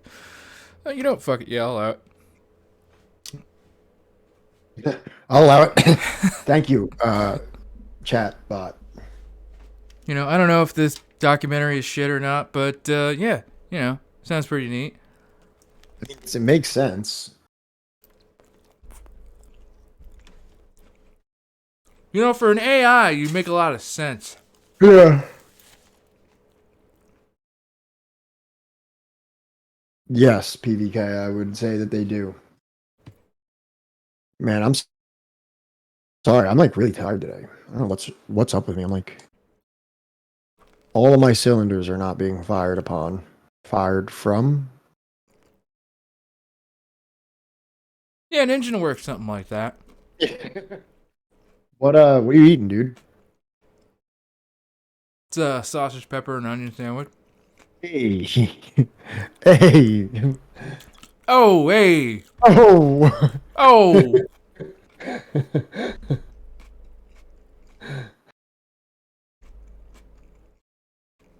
Oh my God. So, that was chapter 5. What do we got next here? Chapter 6 will be Now is the time to make real the promise of democracy. Now is the time to make real the promise of democracy. Will be Wednesday's stream. Johnny, do we have an announcement about a certain guest that we'll be having on and a certain change of schedule that we'll be having later this week? Yeah, we do. All right. So due to unforeseen circumstances that we have clearly seen ahead of time, unforeseen scene. We can't do Friday. We got to move it to Saturday, you know. So I want to get this out there as much as possible because I feel like the last couple times that we've like streamed on a different day or not streamed on a certain day, like it's kind of like the day of. But this time we're trying to give everybody like, you know, enough time in advance, right?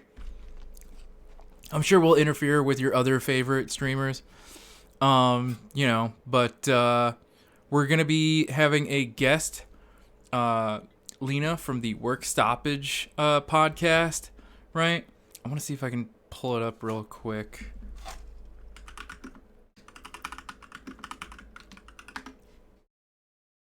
There it is. Y'all just watch me do that in real time. That's great.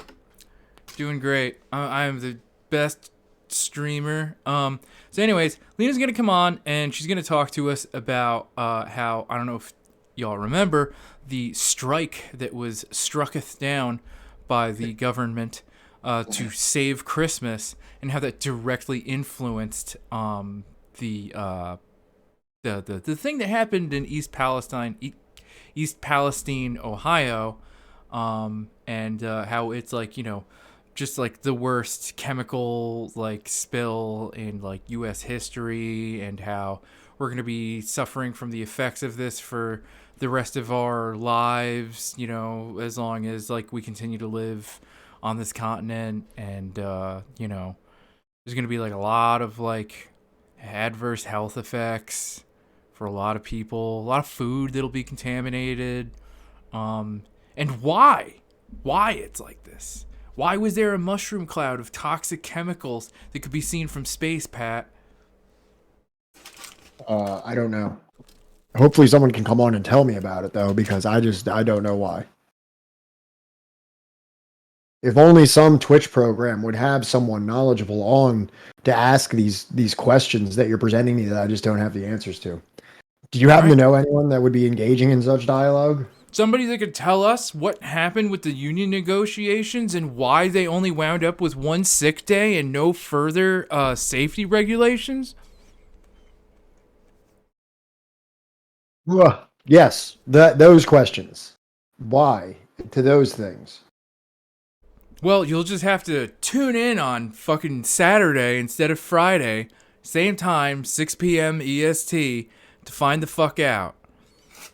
And this might be one of the rare streams where me and Pat are in the same room. Oh yeah, real treat for y'all. Yeah, y'all get to watch me eat Thai food instead of Italian food or Chinese food. Sinja, we shall neither print it nor reply to him.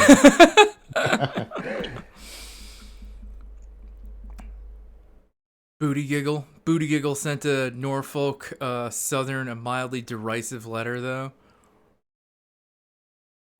Yeah, me and Pat are in the same room sometimes.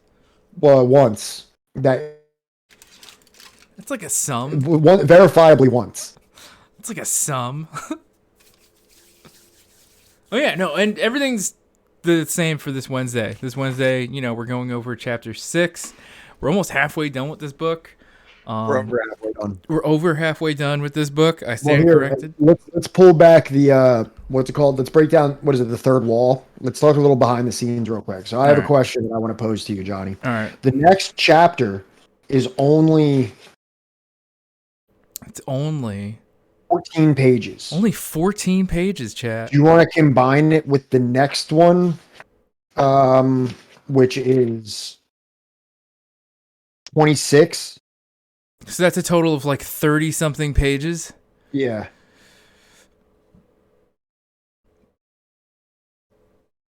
Because we have seen some of these go a little bit short. I don't know, chat. What do you think? Yeah, you know what? Fuck it. Let's combine it. I'll try and read it soon. I also got to upload like the last couple episodes to the YouTube channel too soon.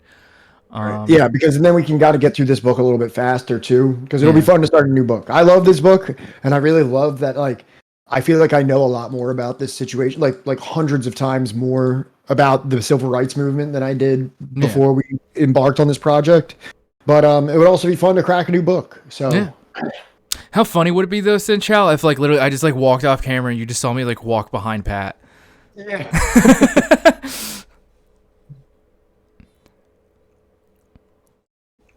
Well, I mean, like we only have another. Yeah, we have like this week and like Sunday next week, and that'll be it for February. Old Febby, the shortest month of the year. And then there comes March with 3 paychecks.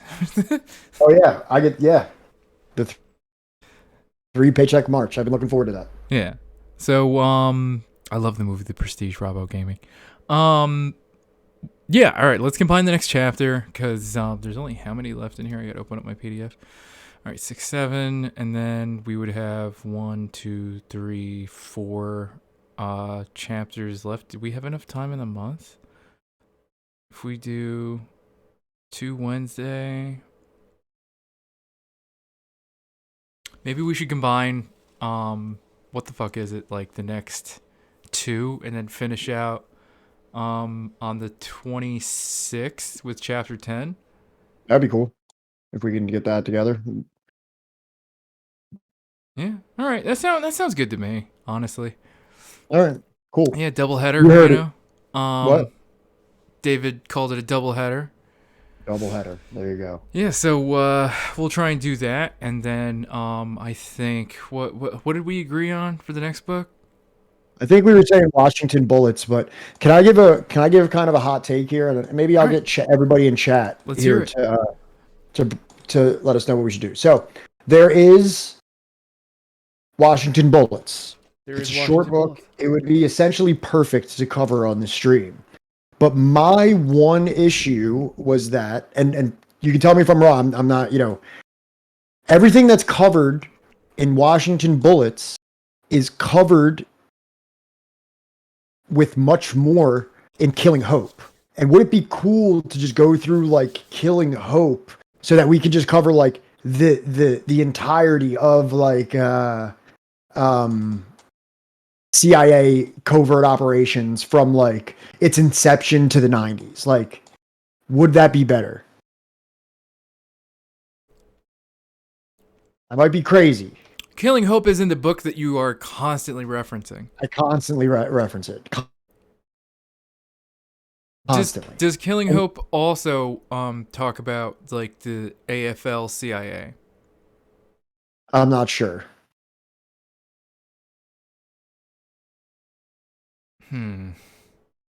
Well, we have a couple weeks to figure it out. Let's float it out to chat, and we'll see what everybody says.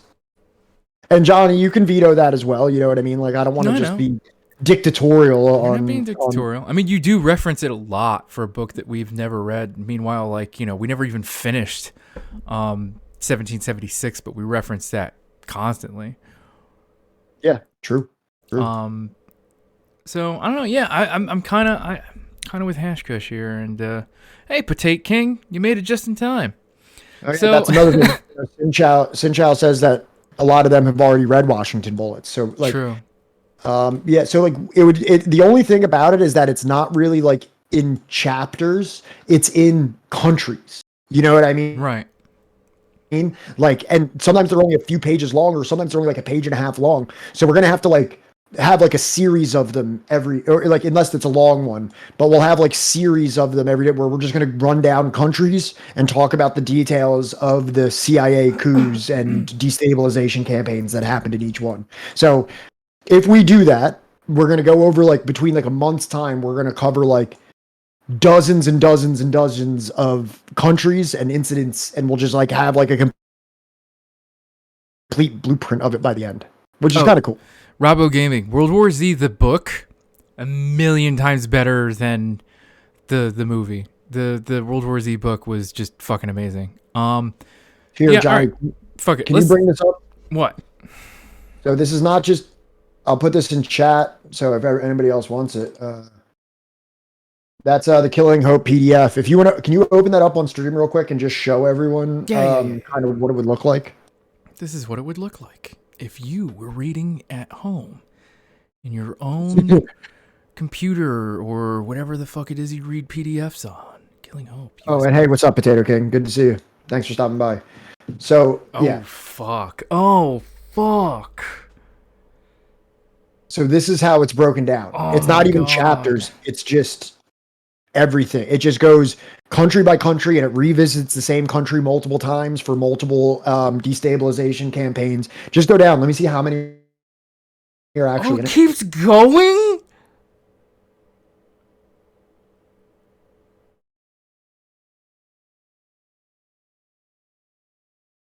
I don't know, chat. I think I'm kind of sold. But and Sir Sebs, it says like so much info, but go down, like look how long each of them are. Like they're not like super long for each one. Right. So like the first one is kind of like an opening chapter where it actually is like written like an intro to just everything. But then once it gets into the actual countries, you'll start to see and they actually quote Peniel in the beginning too. So that's how you know it's good.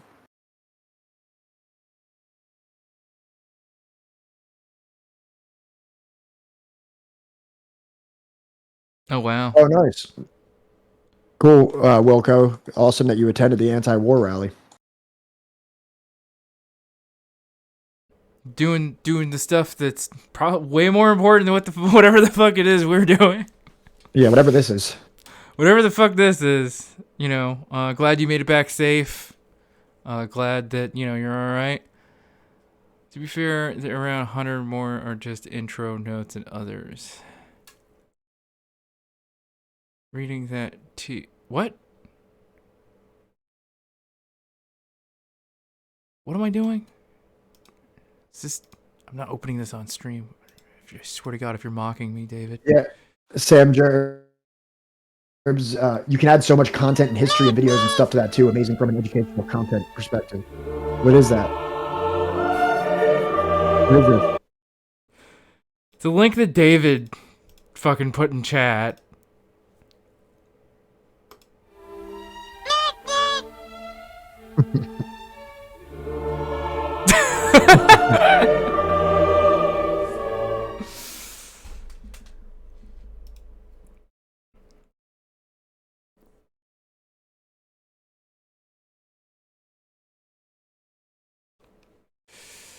I mean, like, look, I think that maybe having PDFs of books is a good idea, and after you've read it, right, once you've gotten into the idea of reading books as a PDF, which was very difficult for me, getting them in paper, maybe after you've read them and you really like it and you reference it a lot, it might be, the better way of doing it. It's kind of like it's kind of like getting a book from the library. Yeah. Except you can take your time as long as you want to read it. I personally always just buy the book, even if I don't know if I'm gonna like it. I just buy it because like I like laying in bed and on the couch and shit like that and reading. I don't like having to always just be at my desk reading on a screen. It sometimes messes with my eyes. Pat likes splaying out on his fainting lounge chair to It's so funny that like upper class white women at one point had couches for fainting on. Yeah. I mean, I guess if you had to wear something that just crushed your lungs to make your fucking waistline the diameter of a fucking Pringles can, we'd be fainting too. So yeah, I'm looking at the book now. It's like 368 pages, which will be like the longest book that we ever read. But I think we could keep it fresh because it's just a different country. It's just us doing like an entire inventory of the United States meddling in other countries. So even though it's like a long book, the next one's going to feel completely different than the one before because we're just going to embark on a new country or a new conflict within a country to highlight, you know? Sam, don't let Pat fool you. He's got stacks and stacks of books just out of just right after where you can't see anymore, out of view. Thank you for Chinese boot. Prime sub. Nah, you're not derailing, Wilco. We're done. We're literally like, you know, we're just workshopping with Chad here about like, you know, what's the next book that we're gonna read, because we're going to finish The Sword and the Shield by the end of this month. Yep. And then God is my witness. Chad is my witness. I want to read Redskin, White Masks. So here's maybe a way that we can kind of come to a agreement. Okay. Redskin, White Masks. It's only like 160 pages. Right. If we maybe we do that next, because you know I think I've been a little bit more of a chauvinist with the book selections than you have. You've read a lot more than me. But this is a team effort here. If you want to read that book and you really want to read that book, I don't think anybody in chat or myself would be upset if it was like, hey, let's move Killing Hope to the second to next. We'll knock out that. It's only a 160 page book. We can probably get it done within 2 weeks. I would say within 4 or 5 streams. Then we jump on the big Killing Hope project. Chad, how's that sound? What is your interest in learning about indigenous struggle of North America, right? From a book that won the France Fanon Award, right? And then after that, we can do more Cold War stuff. I think that's fair. I think, you know, because I don't want to push your book suggestion off for this probably very large project that okay, would be so very cool. And right. I think it's right up the alley of what we want to talk about. Yeah. No, it's just I only want to read this just because, like, you know, again, I feel like Rick brought up an excellent point when, you know, we were talking to him, and he brought up that, like, yeah, we know all about, like, you know, China, Italy, Greece, you know, Vietnam, you know, all this shit. But it's just like, do you know anything about, like, the struggle? Like, do you know anything about Alcatraz? Do you know anything about the AIM movement or anything like, you know, Oka crisis or anything? And then we're all just kind of like, no, but I can tell you about Korea from the Chosun era until modern day in excruciating detail. Is that what you're referring to? You got dudes that, like, have never been to Russia. They are not Russian, right? Like they can Russian girlfriend. They can name more than 10 old Bolsheviks that, you know, were fucking purged, you know, in what years, you know, all this other shit. But it's just like, you ask them, like, who is, like, what the fuck is his name? God damn it, Richard Oak, you know, and they're just like, I don't know. Professor Oak from Pokemon. Tater King, it also me. It me also. And that's fine. Look, you can be a Russia lover, you know. You can be a Russia-phile, a Russo file, if that's what, like, you know, you want, right? That's fine. But it's that's why I fetishized my Russian girlfriend. I thought she was Ukrainian. In terms of, well, the thing is that I'm kidding. I'm kidding. I do this like every fucking time I see them. I literally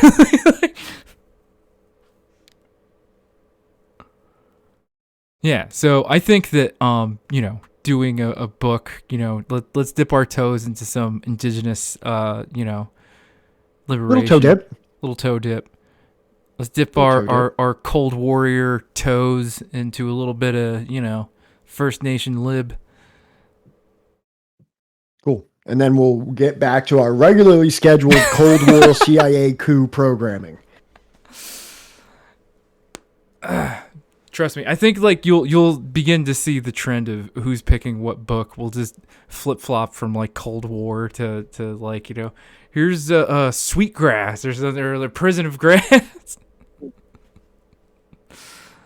It's always about Ukraine. What about me, Crane? Eat crane. Are you gonna use that with your girlfriend now? I'll tell her soon. You got to find the right moment. Once you shoot that one, it's like, you know, that's a one shot deal. I'll have to say it to her brother. I'll have to say it to her brother.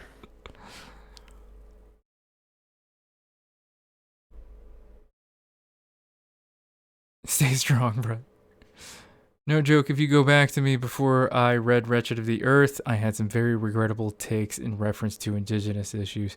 Oh, I'm sure we all did. Are you kidding me? It wasn't even just indigenous issues. Yeah, I have regrettable takes on everything. Yeah. Every racial group, any minority group. I'm from like, you know, the white suburbs of New Jersey. I grew up in the 90s. It took work to break, you know what I mean, the social influences of those around me. Man, I took my perspective of the world from fucking comedians. Yeah, that's how just for sure. Intellectually bankrupt I was, like well into my 20s. So, yeah, you know. no, of course, 100%. What were they? Say it to the camp.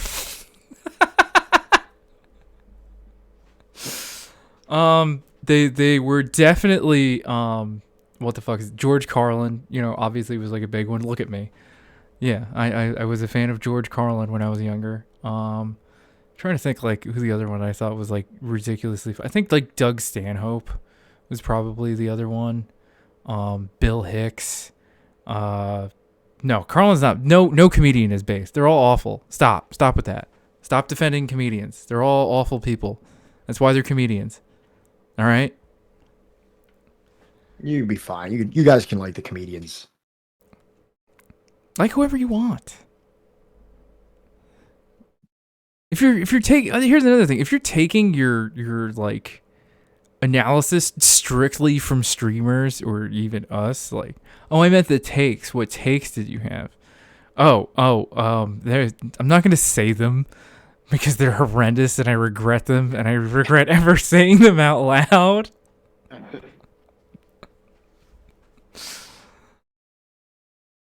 Non-political skater who said he was a Carlinist, which is funny because like that's literally like political. that is literally counterintuitive to like Carlin's whole deal is that like he was like, I don't call myself an atheist anymore because apparently that's a religion now too. Yeah. Old Carlin. A lot of people, I mean, I'm sure actually it is becoming more and more known, but like that dude put out a special every single year. Every year, without fail. He put out a comedy special, and only like 3 of them are good. Carlin? Yeah. I did not know that. Like, he has a lot of just like, you know, just let it go kind of comedy specials that he just made so much content. Well, and it wasn't even until like late in his life that he kind of got that old curmudgeon political nihilist whatever kind of thing that he did. Like, that wasn't even his vibe. Fucking, I have he had like written 3 books which are basically just like Where's the Pork Chops or Who Brought the Pork Chops or something like that. It's like all 3 of them combined into one book, and I remember I like read that when I went to go like see my family in England or whatever. And fucking yeah, like it's just stand-up routines written on the page. Yeah, no, I mean, like, Wilco, when you're just, like, you know, a culturally and intellectually, like, bankrupt, a suburban child, right?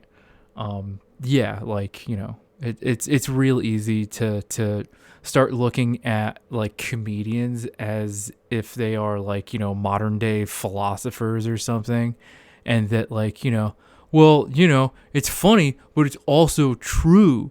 Like, you know, they're just analyzing life as it really is, you know.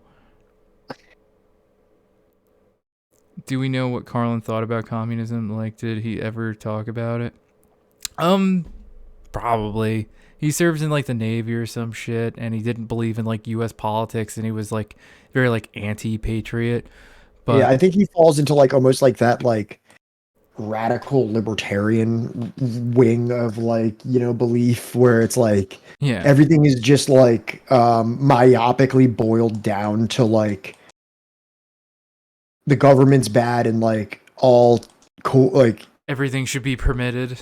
don't like you could just yeah, or just kind of like, you know, like the meme where it's like, I think gay married couples should be able to protect their marijuana plants using guns. Yeah, no, that is probably Like, a bit. I think that's kind of like him in a nutshell, like kind of thing where it's like you can just boil everything down to just like let people do what they want, and then like you don't really have to think about it at all anymore.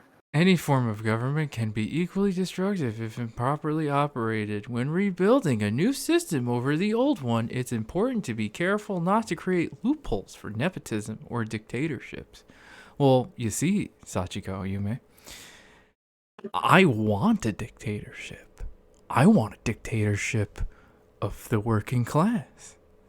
I want people that do the work to be able to dictate over everybody else.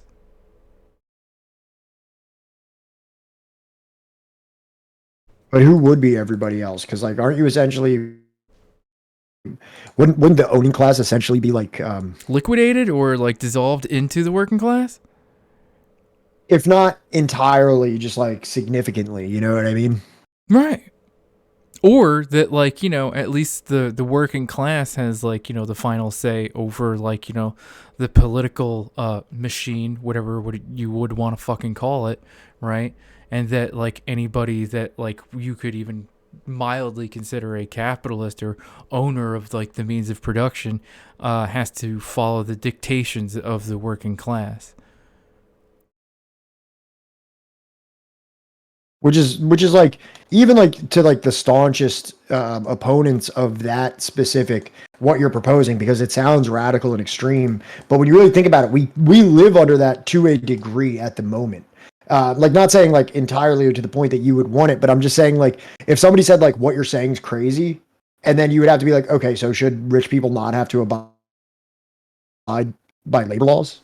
Like, I imagine you're in favor of labor laws, right? And they'd have to say yes. They'd have to be like, yes, I don't think there should be child labor. So it's like, okay, so if that's a decree of the working class that we don't want our children working in mines, you're fine with dictatorially and authoritatively imposing that onto the owning class, correct? And you'd have to say yes. Like, there's no way without being a complete psychopath to not agree with that. What drives me up the wall is when I think I found historical figures that I can like besides John Brown, and then I find out they're absolutely horrible. See, James Garfield, for instance. Really good takes around slavery, the KKK segregation, and then corporate corruption even. But then he was anti-indigenous maniac. Yeah, you know, I mean, that's the... Do you remember when we were doing Francis Bellamy a couple weeks ago? He was great. He was like a social theologian or whatever. It's like, oh, this guy? you scroll like 3 inches down and you're like, oh no. Wait, we don't like this just guy. Keeps we got a problem. We got a problem here. Happening. Why does it keep happening? It's like I didn't pay the internet bill or something. Really? Did you pay the internet man? I think I paid the internet man. What is going on here? What is going on here?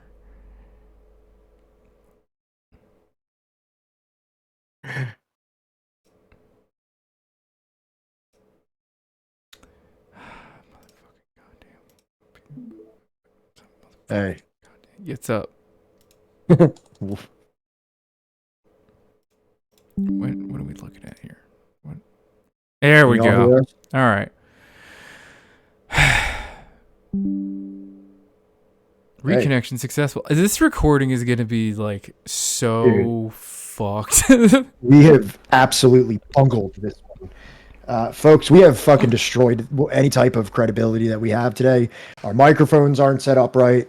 Our streams don't work properly or function fluently. We are just amateurs parading as competent individuals. We never told you that we would have good production value. We only ever told you that we'd read the books that like you always meant to but never did. All right?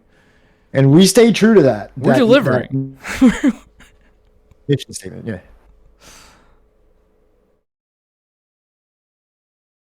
Thank you for, I'm glad that was, enough to sell you on this Twitch stream. V from T.O.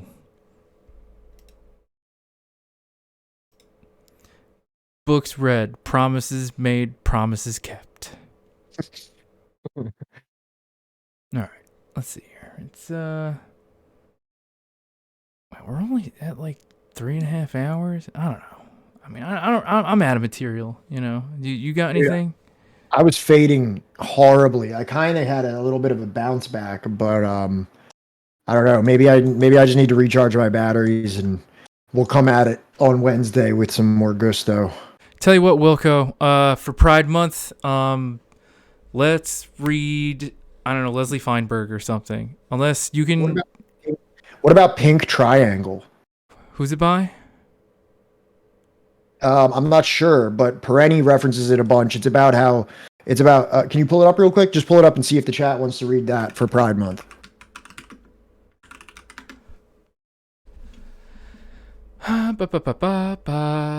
The Nazi war against homosexuals, the men with the pink triangle, the true life and death. Is it this one? Yeah. Oh, thank God I'm not signed in. All right.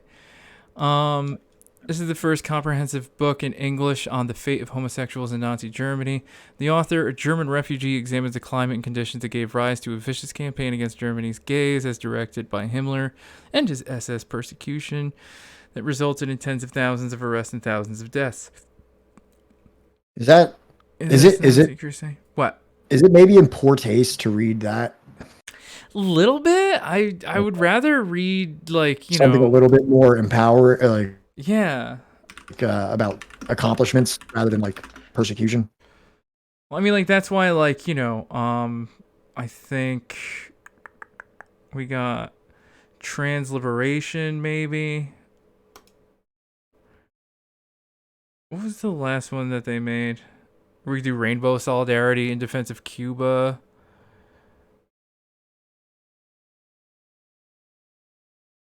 Yeah, well, I just know that Perenni. When I read some of Perenni's book, I've seen him cite it multiple times, and I always thought that would be a book that I wanted to read. Those who've heard of Leslie Feinberg speak in person know how powerful and inspiring they can be. In Transliberation, Feinberg has gathered a collection of her speeches as Transliberation and its essential connection to the liberation of all people. This wonderfully immediate, impassioned, and stirring book for anyone who cares about civil rights and creating a just and equitable society. Well, all right. Well, let's see. There's this, and then there is also Transhistorical Gender Plurality Before the Modern, which isn't technically political in the average sense, right? It's it's basically about gender plurality in Europe before there was a modern Europe. Stupid modern Europe. We've got the case of Deborah Sampson, right, in 1782. Medieval text, Marvels of the East, Giants, Cannibals, Donistairs, Headless Blemaze.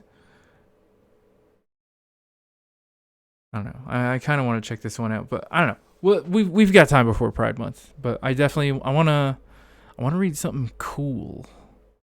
I want cool stuff.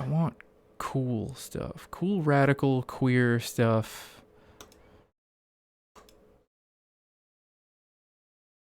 But God bless. I was told you guys would be reading cool stuff. Where's Malcolm? Yeah, this Elijah guy is kind of mid. What day will Malcolm be here? All right. So I'm out of shit. Pat's fading on us fast. We got time. Wilco, are you in our Discord? Hop in our Discord and give me ideas. Hop on in. Remind me to ask my partner when they get back about queer liberation literature. Yes. Please do. Baldwin. That's a good one too. That would be kind of cool. There's also, I mean, I was thinking that there was also Oscar Wilde. He has the book Man's Soul and Under Socialism, but I don't think that really bridges into the queer topic too much, other than it was written by a gay man. Right. I want to be tokenizing fucking Oliver Twist or whatever the hell his name is.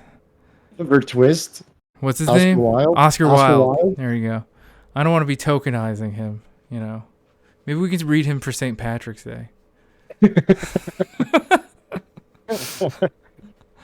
If he had a book specifically about queerness and socialism. I know he had a lot. He also did like a lot of like stories and stuff. He kind of had like a Gore Vidal bent to him, right? If I'm not mistaken, where it was more like stories than it was about like writing about like specific things.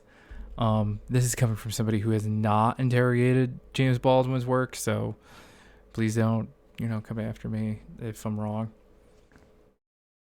Yeah, a lot of fiction and some nonfiction. Yeah. All right. So that's something to look forward to. As always, chatters, like hop into Discord, give us ideas. Thank you all. We could not do this without you. It wouldn't be nearly as fun without you. Let's see, who do we got? We got $27. Luna Oi and non-compete. That's it. We haven't hit off Luna Oi in a while, maybe. All right. There's only like 5 people in there because, she hardly ever reads chat. But Bring the ruckus. That'll be up to you all to try and get her attention. Just keep spamming the chat. Just spam the chat, and I'm sure she'll notice.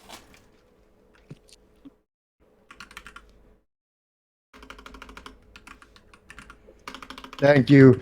Sorry for all the technical issues, and also sorry for me being half asleep this whole time.